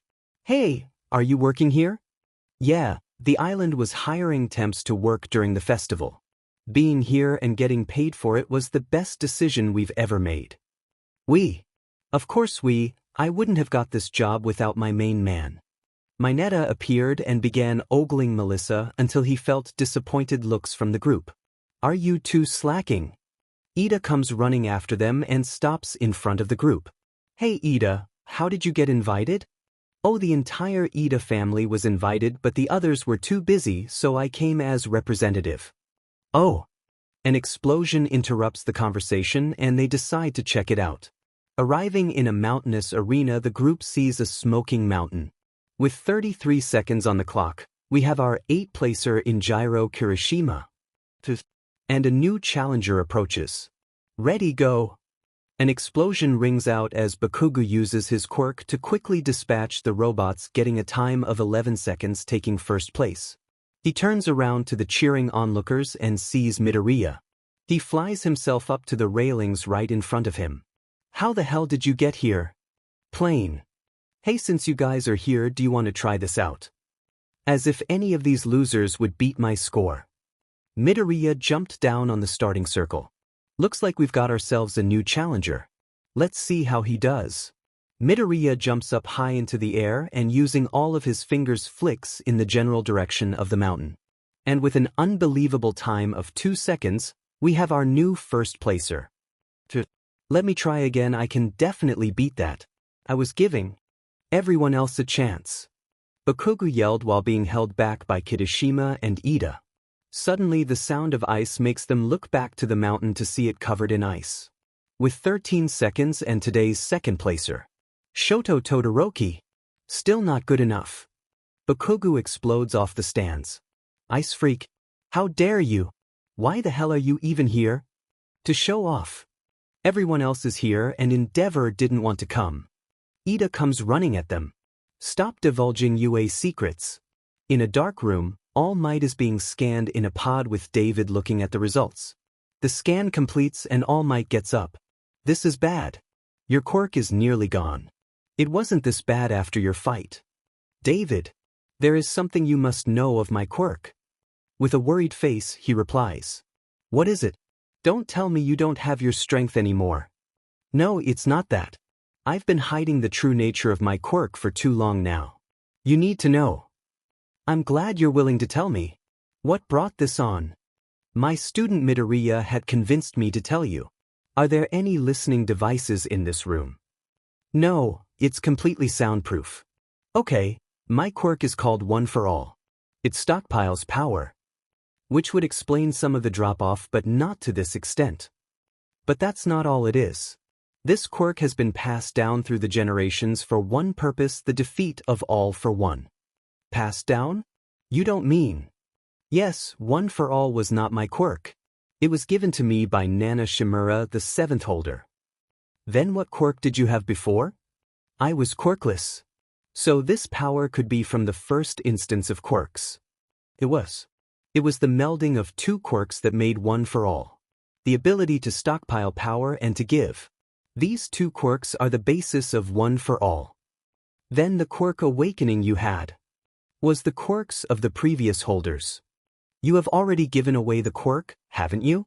Even before the fight, your quirk levels were already down. Is it Midoriya? Yes, the quirk had become too powerful. Anyone who has a quirk and One for All experience accelerated the holder's aging. The 4th could only live for 18 years before he had to pass on the quirk. And you've held it for 40 years. How? The one thing that made me different: I didn't have a quirk, so One for All wasn't a burden on my body. Then that's why you chose Midoriya.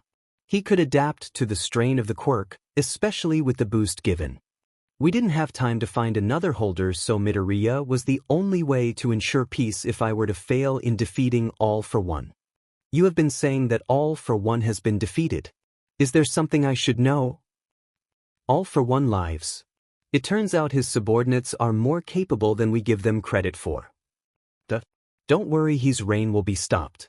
Midoriya has everything he needs to permanently take him down. I'm sure of it.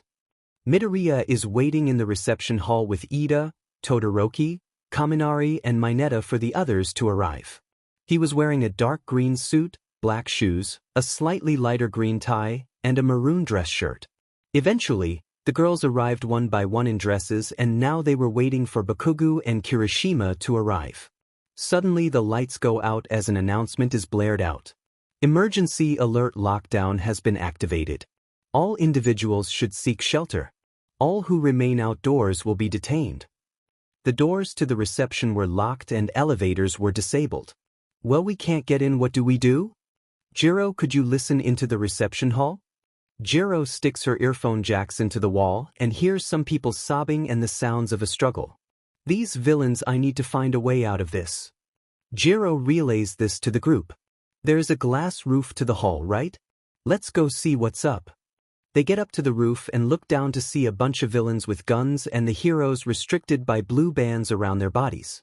Midoriya gets the attention of All Might and signs to him that they can hear him. He told them that the villains who had been led by a villain by the name of Wolfram and that they activated the security system and have taken David and Sam as hostage. They were going to the vault to get something. Midoriya signs to him that they will take care of this, which All Might protested but eventually decided to put his faith in them. Midoriya turns to the group. Okay, we know that this is an emergency. Villains have infiltrated the island and have control of the security system. Melissa, what floor is the security room? The 200th floor. That's so high. How would we get there? I'm getting there from the outside. I'll get to the top and work down until I get control and release the heroes. You guys can go from the bottom to make sure they don't escape. Momo, could you make some devices so we could communicate? She makes earpieces for everyone. But how are you getting up there? It's a pretty long climb. I have a few tricks up my sleeve. Midoriya takes his shirt off to the flustered shrieks of the girls, and from his back dragon wings emerge. Or in this case, my back. Give me a shout if you need help. Midoriya blasts off into the sky to the stunned looks of his class. Did you know Midoriya could do that? Melissa received a collective shaking of heads from side to side. He never really has a chance to show off his quirk, and we never knew he could grow new limbs. None of us could get him to go all out. In the air, Midoriya was looking around the tower for any air defenses or cameras. There didn't seem to be any, so he continued up. On the roof, he sees a helicopter guarded by some villains with assault rifles.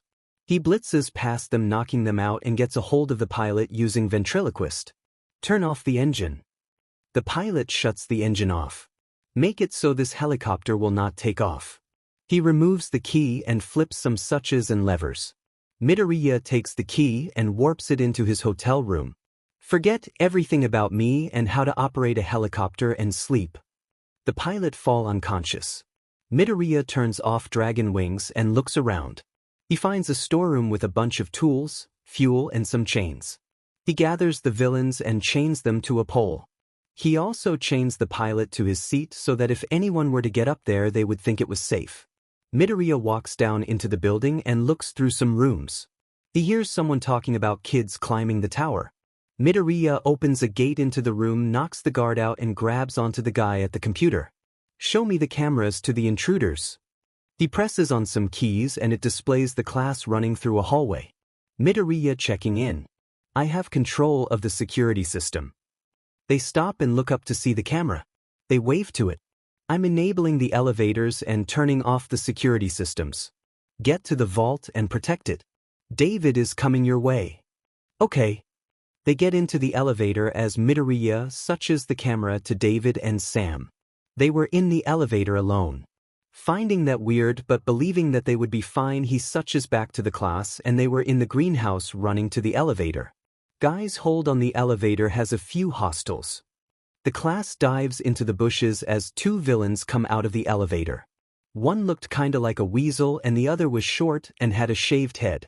They were looking around when Kirishima and Bakugo appeared. How the hell did they get here? Is Kirishima that bad with directions? Hey, do you know the way to reception? Got a bit lost. Don't if, with me kid, you really think that would work? The short one turns into a purple gorilla-like thing and attacks them. A wave of ice encases them, but not for long as holes appear in the ice, allowing the villains to get out. Tell your leader to come up and that David has got his device. The villain does so and Midoriya waits out of sight of the door. In the meantime, Midoriya kept an eye on the cameras to make sure the group was okay, and since he didn't need the hacker anymore. Hacking taken. After a few minutes, the door opens to a large red-headed man in a trench coat. Come on, let's go dash. He sees his subordinate on the ground and the other missing, and before he can do anything he feels a hand grab the back of his head. Metal manipulation taken. Muscle augmentation taken. He smacks the hand away and touches the door frame to trap the intruder, but finds that his quirk doesn't work. He tries again and still it fails. He tried to punch the kid, but muscle augmentation didn't activate and he was knocked onto the floor. So what did you want to steal? Why the hell would I tell you? What did you do to my quirk? That's quite simple. I took it. Midoriya touches the wall as metal in the walls bursts out and wraps around the villains. Wolfram looked at the metal in shock, still trying to use his quirk to move the metal. The only person he knew able to take quirks was All for One. That fucker set me up. So you were working for him? What do you mean you planned this? Midoriya's attention was caught by Melissa's voice.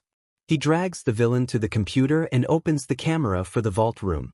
Sam was holding a briefcase while David was speaking with Melissa and the rest of the class. My research was frozen by the board when they found out about it.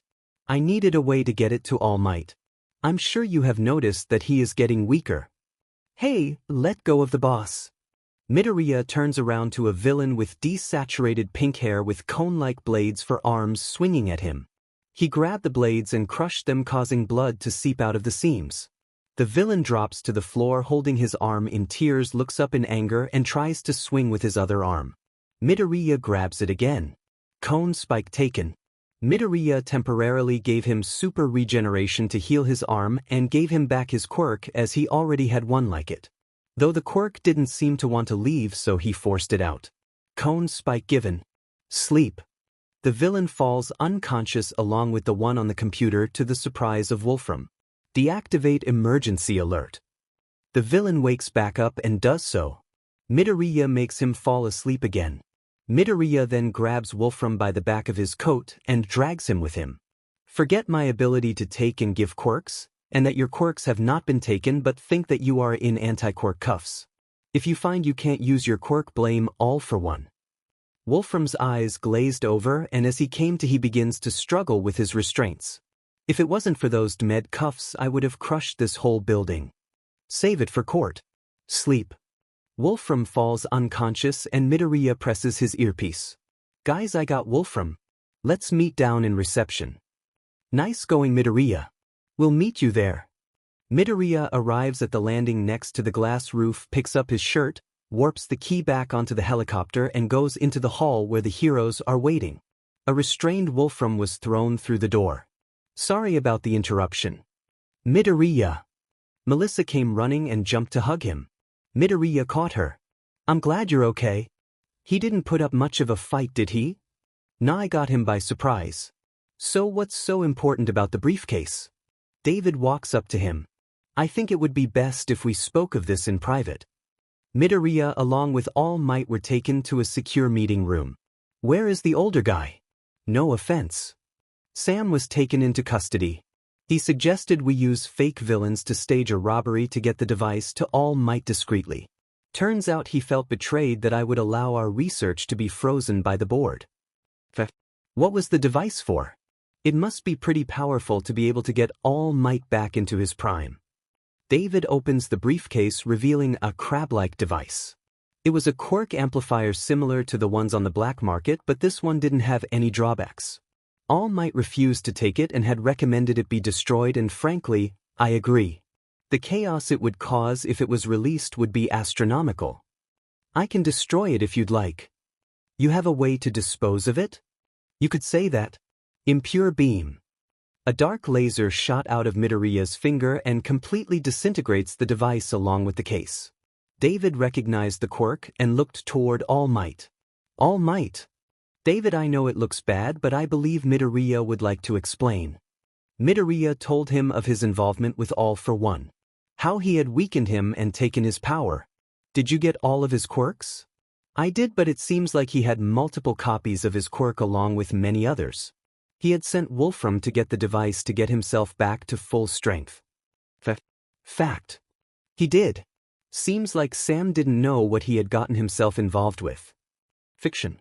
Sam was working with All for One. Fact. All Might and David sit silently as they process the information. All for One had an agent within I-Island. He almost succeeded in his theft. If not for Midoriya, this might have been the straw that broke this time of peace. The three of them returned to reception. Hey, Midoriya, how did you grow those wings? Oh, it's something I discovered a while ago. Just like how I turn my arms into tendrils, I can mold my body to my needs, though some things are still difficult. The rest of the night went without issue. The class was very excited to share their experience of fighting actual villains rather than the goons from the USJ. The next day was the expo where scientists share their discoveries and inventions. The whole class was in awe of the presentations, mainly the innovations in hero costumes.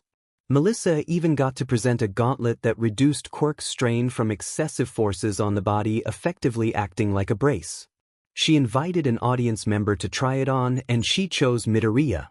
Putting the red bracelet on and tapping it. It unfolded and wrapped around his arm. Go on, try it out. The roof opens up to the sky. It is a sunny day with mild clouds. Midoriya readied his fist and punched into the sky, launching a pressure wave, and a hole could be seen in the sky. A sudden crack could be heard from the stage. When the audience looked over, the gauntlet was cracked, and Melissa explained that it was a prototype and it was estimated that it could have survived 3 of All Might's blows in his prime. Many in the audience were interested in investing in the project and planned to contact her. The expo ended as a resounding success, even with the interruption. Next time. Chapter 26, Shopping. Comment. 6 comment. Chapter 26, Shopping. When the class had returned from their trip, Aizawa announced that the summer camp that they would be having was in a few days and that everyone was going, though those who failed will be having extra lessons during the camp.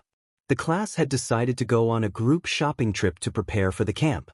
Midoriya joined to buy some extra clothes as they tend to get destroyed whenever he trains. While they did come as a group, they decided it would be faster if they split off to buy whatever they needed. Midoriya was at a booth in a fast food place waiting for the class to gather. He felt a familiar quirk get near him. An exact copy of Decay. "Hey, mind if I sit here?" He sits before hearing a response. "I'm planning to attack your summer camp." "And you're telling me this?" "I plan to ambush All for One. I just need to have a way for you to be there to up my chances." "You want me to defeat All for One?" "No, I want you to make it so that he will never rise again. I know you have the original All for One. You could completely remove any threat that he would pose. The more important thing is that I need you to get close to the doctor." "This doctor got a name?" "Dr. Kyudai Garaki. He might have different aliases. He's a bald old man with weird goggles and a bushy mustache." "Dr. Kyudai Garaki is Dr. Tsubasa." "Fact. He might be. Did you know him?" "He was the doctor I went to know if my quirk manifested." "Where is he now?" "I don't know. He keeps his location secret. I only meet him underground using the warping quirk All for One has. I need you for the plan, so are you in?" "I take it that I can't tell anyone." "No, it would be too risky. All for One has eyes everywhere, even in UA." "Fact. Whose eyes has he bought?" "I'm not sure, but he is getting his intel somewhere. It wasn't that detailed, so I think it's around the student level, mainly about your class. That's why I knew about your trip here." "All right then, guess I'm in. You'll know what to do when it's time. We need to make it as believable as possible, so there will be a few elites that will be raiding your camp. Try not to hurt them too badly. How about any Nomu? There will be a couple dozen. Why? That will be where I will be captured." "Okay, then we got a plan." "Midoriya?" He looks over Shimura's shoulder to see Uraraka with a confused look on her face. He waves to her as he signals to get Shimura to leave. Tenko gets up. "Anyway, it was nice talking to you, but I've got to go." "See you later, Midoriya." "You too, Shimura." "Hey, Midoriya, was that your friend?" "Yeah, it's been a long time since we've seen each other, so he wanted to catch up. You came just as he was leaving." Eventually, everyone gathered, and knowing that no one was missing, they left the mall and went their separate ways. The day of the summer camp came as everyone boarded the bus and we were taken into the mountains. Along the way, everyone was speaking excitedly of the things they might do at the camp. Suddenly, the bus stopped at the side of the mountain. "Rest stop." Everyone got out of the bus and took a breath of the fresh forest air. Lock on with these sparkling gazes. Stingingly cute and cat-like. Wild, wild pussycats. The hero group was in their iconic pose, along with a little boy. "Welcome, students. I hope you've had a nice trip out. You have stopped here for a reason. A challenge, you could say. You all are to get to the camp on foot as fast as possible. You have 3 hours." Some of the class figured out what was going to happen and tried to run back into the buses, but before they could move, the ground under them gave way, causing them to fall into the forest below. Midoriya, having taken the fall in stride, helped some of them up.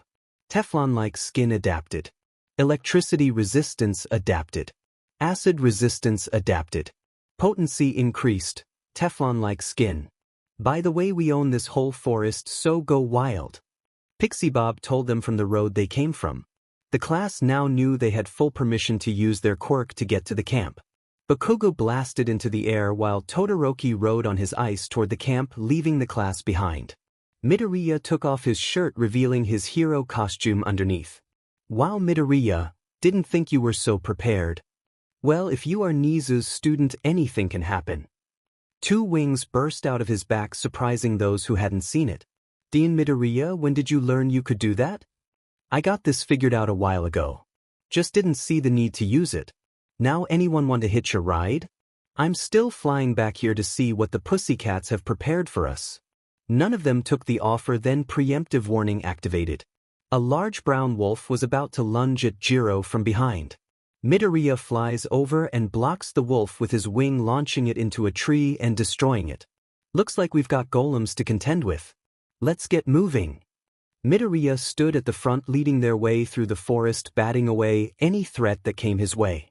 Kirishima, Sato, Shuji, and Tenya protect the group from the flanks and the side. After some encounters, Midoriya flies into the sky to check their progress and make sure that they are going the right way. After 4 hours they make it to camp, and somehow Bakugo and Todoroki are behind them. The class minus Midoriya looked haggard and tired from the trip. Well done, class. You got here faster than we expected. What? How, you said we should have gotten her in 3 hours. Oh, that would be the time us pussycats would get, and considering this is your first time through. You all did very well. Especially Midoriya, who led most of you through while making sure you all were going the right way. Bakugo, Todoroki, you both shouldn't just leave your comrades to fend for themselves. Midoriya noticed a boy in the back with a red cap that had 2 gold spikes. Who's the kid? Oh, that's my nephew Koda. Koda, say hi. The boy scoffs. Hey there, I'm Izuku, Midoriya. Koda tries to punch Midoriya below the belt, but his fist is caught. I don't need to meet some hero nobodies. Koda storms off.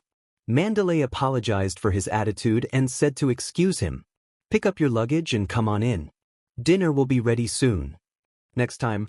Chapter 27, Summer Camp. Comet. 3 Comet. Chapter 27, Summer Camp. The class got their things and got them situated in their rooms and went out to see a dazzling dinner prepared by Tiger and Ragdoll. After the dinner, they were told that there was a hot spring separated by gender. The guys sat in the water talking mainly about how Bakugo and Todoroki were slower than the whole group. Mainly Bakugo, explained that they were slowed down by a bunch of mud monsters that kept coming. Mineta's ear was on the dividing wall. Heaven is so close. Just behind this wall lies paradise. Mineta, it is unbecoming for a hero to do such acts. But don't you dream of seeing the other side?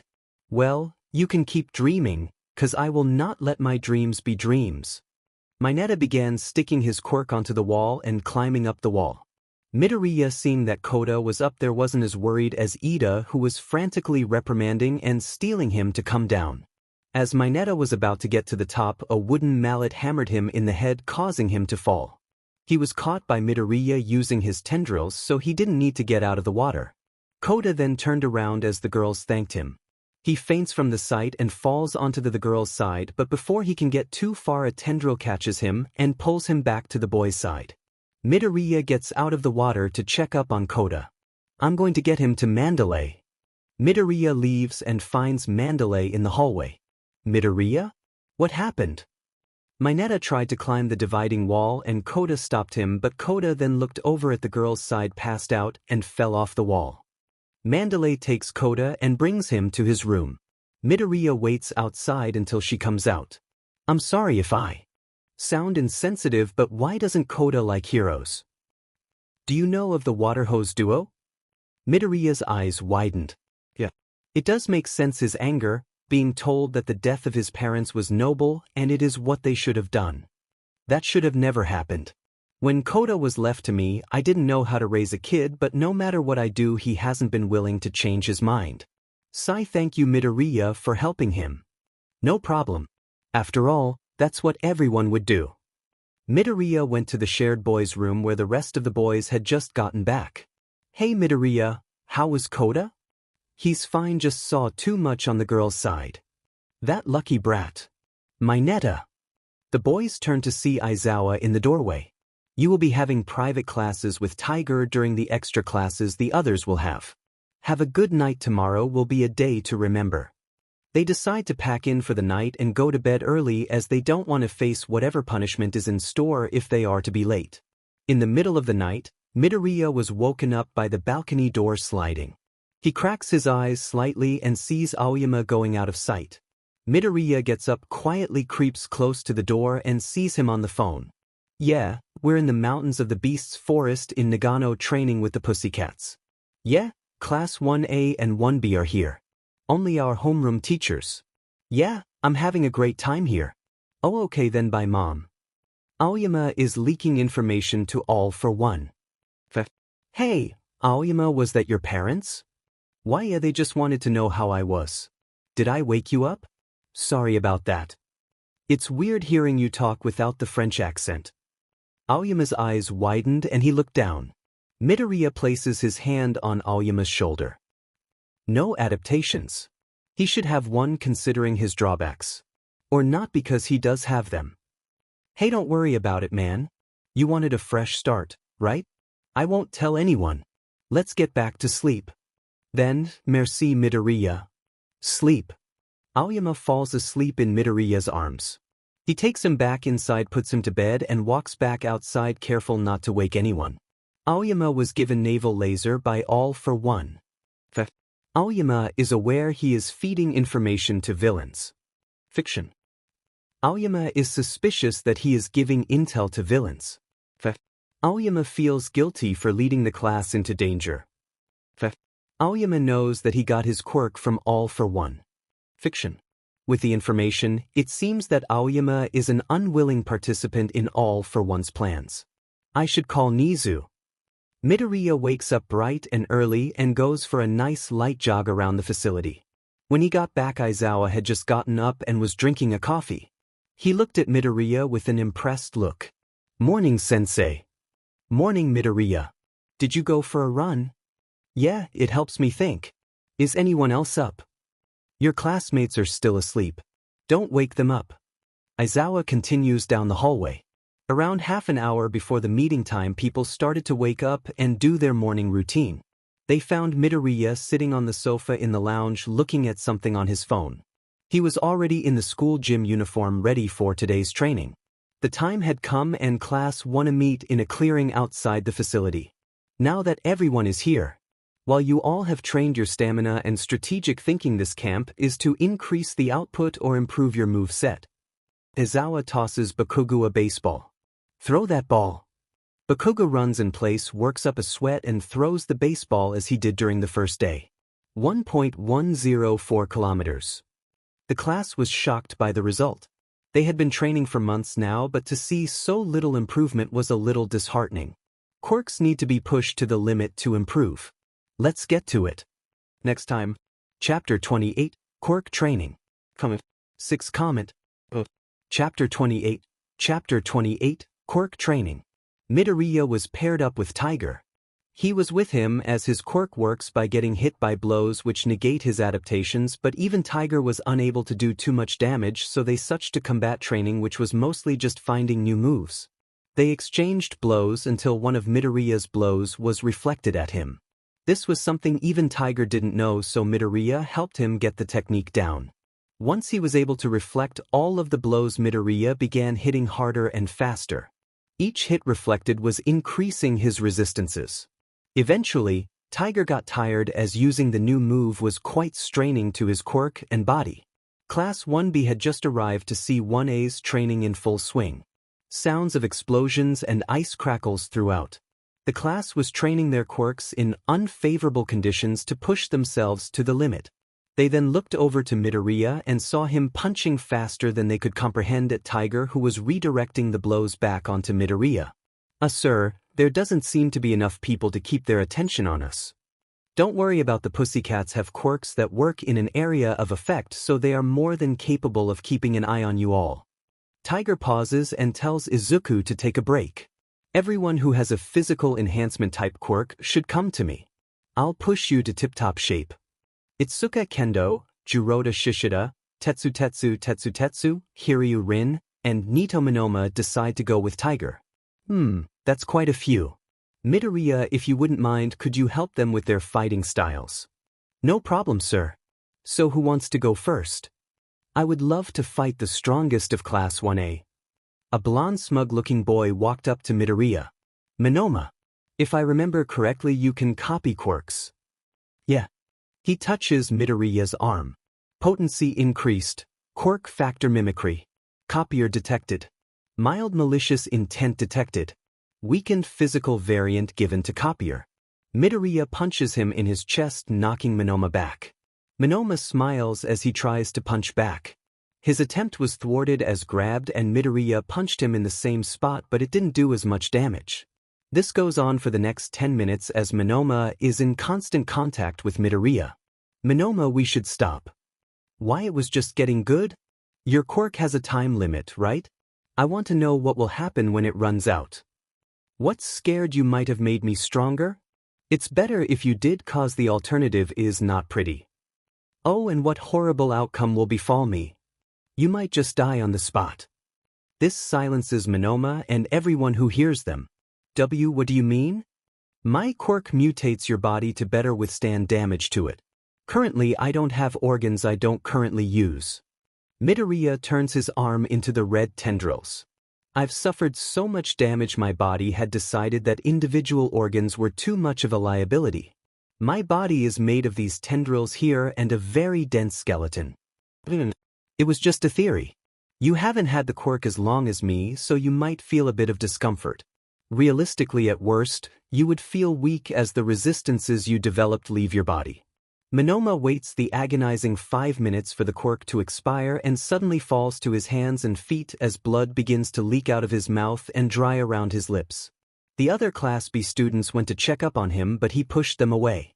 He slowly got up and wiped the dried blood away. Breathe. I am not touching you again. I wouldn't force you to. Of course, I could make you a living bracelet so my quirk would never turn off, but that would give you another weakness. There is no need for that. I do not want to experience what it would have felt like if I kept it for longer. So, anyone else wants to spar? I'd like to if you don't mind. The rest of the spars went pretty well, all things considered. To cap off the training, Tiger recommends the students fight Midoriya as a group. Monoma went around to find some ranged quirks as he did not want to risk touching Midoriya. Hey, I want to try something. They nodded in agreement and Midoriya took his shirt off. Closing his eyes, he activates Multiplier and 4 tendrils sprout from his back and form into arms, hitting his 6 fists together, causing small shockwaves. Come on. I want to try these out. The 5 students spread out to surround Midoriya and together they strike. Kendo, Tetsu, and Shishida rush in to fight him up close while Monoma and Hiryu hang back and fire ranged attacks when they get the opportunity. Shishida get the first hit as he slammed his hand down on Midoriya, but the blow was blocked and he was punched back.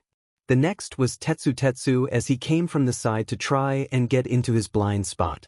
His fist makes contact, making a metallic clang, but results had left much to be desired. Midoriya raised his fist to retaliate, which Tetsu tried to block by crossing his arms, but he was launched back a few meters, cracking the metal on his arms. Not giving Midoriya time, Kendo tried to smack Midoriya away, but the hand was stopped. Before Midoriya could retaliate, a sudden burst of flame set his upper body ablaze. Feeling like it was not enough, Hiryu fired his scales into the flames. The flame dissipated, revealing a smoking but relatively unharmed Midoriya. Seeing this, the group redouble their efforts. After 20 minutes, the group is tired and breathing on the floor, while Midoriya looked no worse for wear. Well fought, Midoriya. I believe that will be all for today. You all can go inside and rest. They slowly dragged their tired bodies to the facilities to rest, some of them thanking Midoriya for the training.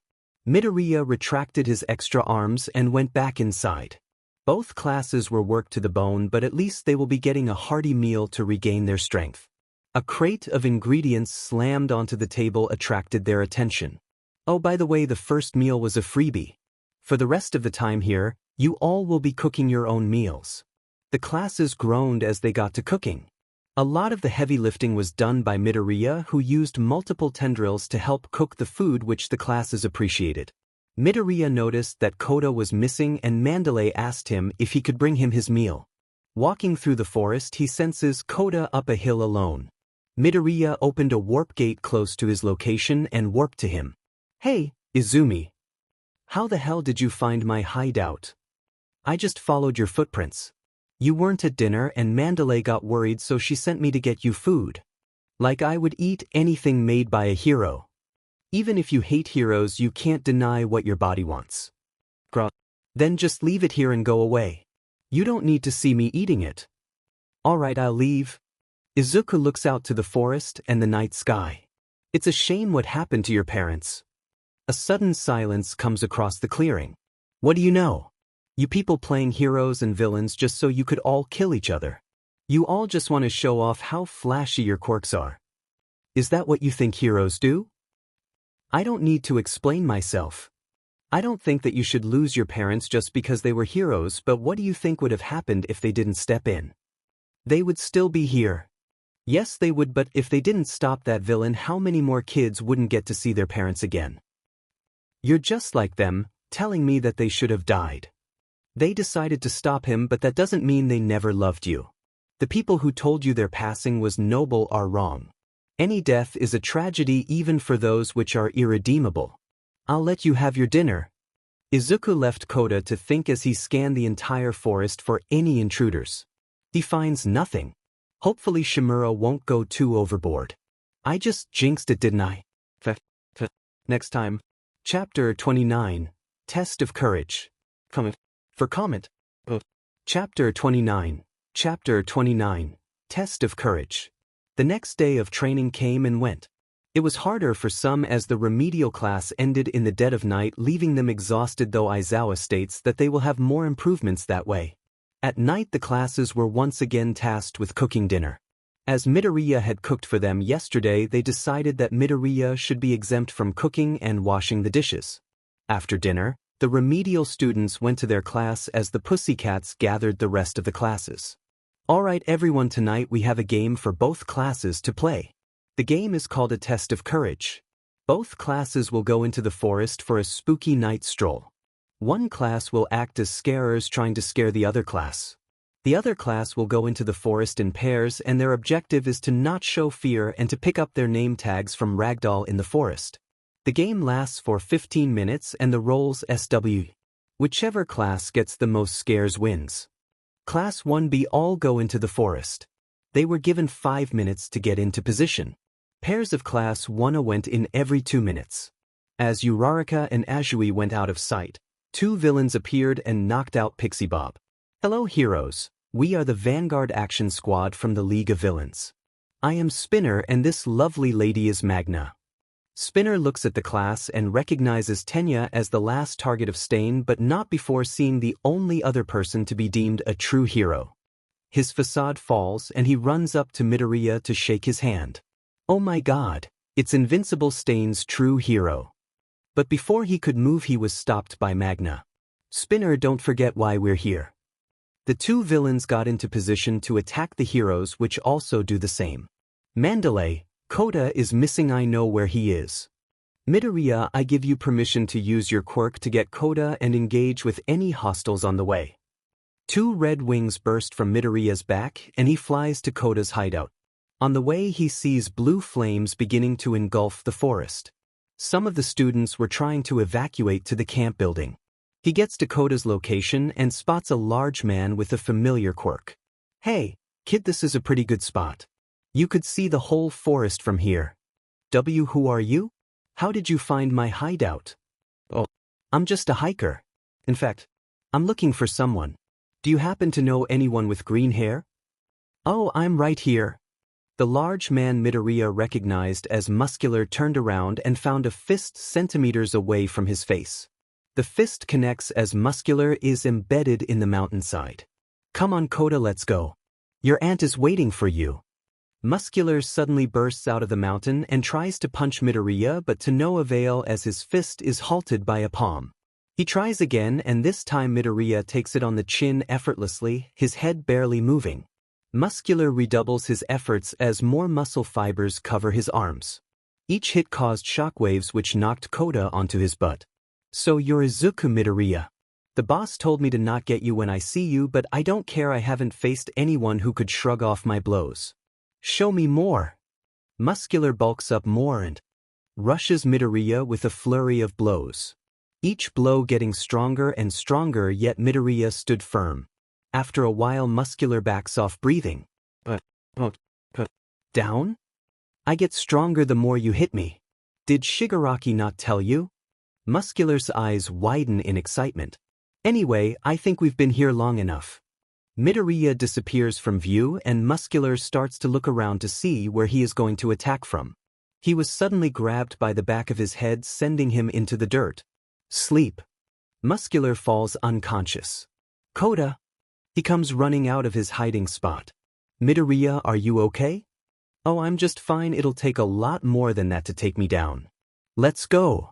Kota was picked up and Midoriya flew back to camp. On the way, he sees Aizawa just restraining a black-haired villain in his bandages before the villain turns into sludge. Midoriya lands and puts Kota down. Midoriya, what took you so long? Muscular held me up. The League is after me. Then you should get back to camp. I go get everyone else. That would take too long and I've already faced them before. If I just go back then they will target the others. Okay, go tell Mandalay that students are allowed to use their quirks. I'll get Kota back. Midoriya flies back into the air and back to Mandalay and Tiger, who were on the back foot. Puny heroes, you're no match for the Vanguard Action Squad. Midoriya falls from the sky and stomps on Spinner's back. Magna, distracted, was quickly taken care of. Mandalay, Kota is with Aizawa and he has a message. All students are allowed to use their quirks under his name to escape the villains. Mandalay broadcasts the message to the students still in the forest. Midoriya looks out into the forest with quirk sight and sees a large horde of Nomu closing in on their position. Mandalay, I'm going to go save the rest of the class that are still in the forest. Okay, stay safe. Midoriya flaps his wings and flies toward the large horde of Nomu. The quirks they had were all the same copies of shock absorption, hyper regeneration, and several strength and speed enhancers. Midoriya drops down in the middle of the horde, taking the quirks of whichever Nomu contact with him. After getting through most of them, he spots a person in a trench coat, a top hat and wearing a white mask. Shock absorption X-15 taken. Hyper regeneration X-15 taken. Strength enhancer X-15 taken.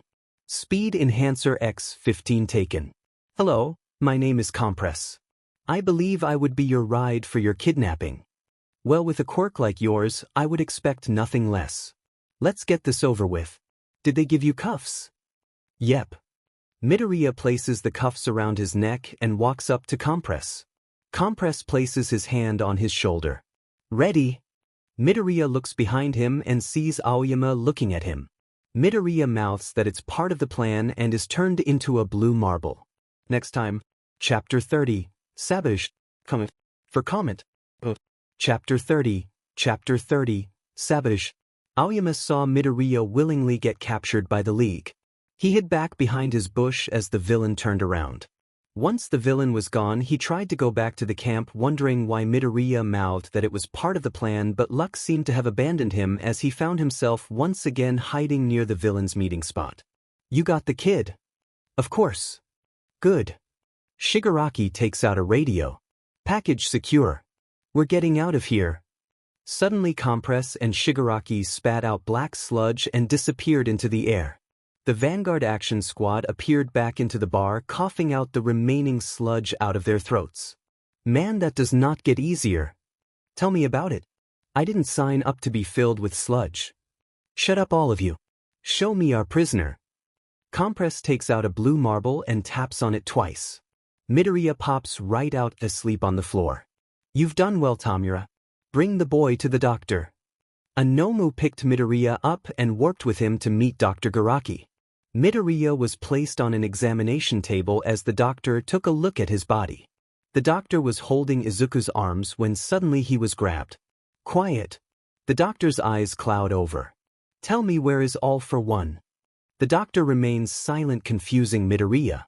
Write down the location of your emissary All for One. The doctor cuts his own finger and writes it down in blood on the examination table. Memorizing it, he makes another command. Show me how you get to All for One.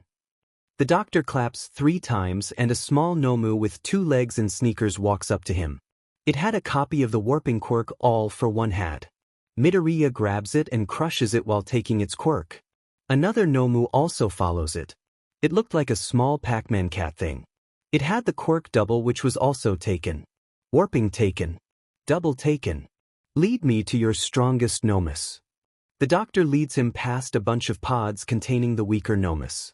They had a bunch of quirks he already had, so he took their quirk and destroyed all the Nomu by spreading his tendrils around. Tool arms taken. Signal jammer taken. Gecko taken. Body bulk taken. Scale mail taken. Transform taken. Blue flame taken. Compress taken. Gas taken. Blade tooth taken. Magnetism taken. Decay taken. Super regeneration taken x15. Shock absorption taken x3. Strength enhancer taken x57. Speed enhancer taken x60. Self-detonation taken x10. The doctor then leads him into a room with 12 pods. Midoriya promptly takes their quirks and destroys them. Power taken. Shoulder-mounted jets taken. Super regeneration taken x12. Muscle augmentation taken x5. Radio waves taken x12. Transforming arms taken. Storage taken x2. Hypertrophy x5. Liquefaction taken. Rupture taken. Wing taken. Burst taken. Mouths full taken. Expand taken. Bright side taken. Head whip taken. Crush taken. Trunk taken. Bone barrier taken. Radio waves? Why would they need that? Unless Midoriya uses the quirk to command one of the Nomu to teleport in front of him. A black ooze appears in front of him. He tells it to jump and it does so. Now knowing that this was how the Nomu were controlled, he took the Nomu's quirk and destroyed it with an impure beam. All for one taken. Midoriya walks back to the examination room and suddenly the TV comes on. Doctor, are the samples collected? Midoriya, thinking quickly, shoves a tendril down the doctor's throat, gets a mold of his vocal cords and copies their shape. Yes, MST are, but it will take a while to get any results. Good. Send the boy back with Tamura. He may see reason yet. Yes. The TV turns off. Midoriya waits a few minutes before he speaks to be sure he was not listening in. You will dream and believe that you have a sample of my flesh to study. You will find great results that are unknown to you and are unusable in your research. You will stay asleep for the next few days. Nothing will wake you up during that time. The doctor fell unconscious and Midoriya got onto the doctor's computer and used hacking to transfer all the files onto Nizu's spare system. Before he left, he implanted a small piece of himself in the doctor's frontal lobe. Once that is done, he gets into position and warps back into the bar, falling on the couch, faking unconsciousness. He was carried to a different room. Hey, Midoriya, you can get up now. Midoriya opens his eyes to the entirety of the Vanguard Action Squad, though Muscular was missing. So what did I, the doctor, do? Nothing at all. I was able to destroy all the Nomu in the lab and I got the system transferred to someone I trust. What about the doctor? Wouldn't he blow our cover? He will be asleep for the next few days. If anything goes wrong, then I have a little surprise that will blow his mind. So what do we do now? We wait until the heroes show up. You play poker. Midoriya spent the next few hours hanging out in the bar. Shimura was more than content to watch the TV. Spinner, Compress, Twice, Magna, Dabi, Toga, and Midoriya were sitting around the table playing poker. Toga had been trying and failing to stab Midoriya to try and see his appealing blood, but Midoriya ignored it and kept playing. Chameleon skin adapted. Potency increased. Quirk factor mimicry. Hey, Midoriya, you should check out the news. On the TV was Nizu's along with Aizawa and Vlad King, who were having a press conference. They apologized for failing to protect the students. How can we trust that an incident like this will not happen again? You've already made promises during the last conference. What makes you confident you will be able to deliver now? Unfortunately, I am unable to provide full details of the efforts we are making as it endangers our student, but on my name, we are doing what we can to ensure that an incident like this will not happen again. There were reports that the students were allowed to participate in the subduing of villain, but this has directly resulted in the capture of one of your students. Any comments? Aizawa answers. I had given them permission on the assumption that the situation could have been handled by them and to allow them to better escape the villains, and to avoid the worst-case scenario of a fatality. With the capture of Invincible, how can we be sure that the villains will not use him to attack the public? We do not know what they are capable of, and seeing the monsters used during the assault, the public fears that he will turn on us. Nizu's responds. The heroes and police are currently doing everything they can to locate the kidnapped student. Personally, I think that had made a big mistake in choosing Invincible to be taken. Knock knock. Pizza DLVOI. Oh, the pizza is here, we didn't order pizza. The door bursted open and branches came out of the smoke and restrained the villains, leaving Midoriya alone. You are fine now. 'Cause I am here. Midoriya, I hope they didn't do anything to you. Oh, I'm fine, but Tenko and the others have been great to hang out with. What the hell are you talking about, kid? You'll find out later. All Might get to Kamino Ward as fast as possible. He is there and he will put lives in danger. All Might burst out of the ceiling into the sky and flew away with a shockwave. Let's get you home. Don't bother, he will pick us up, so dash. Black sludge came out of his mouth along with the other members of the Vanguard Action Squad teleporting away to the surprise of the heroes. Before they left, Nomu began to appear in the bar.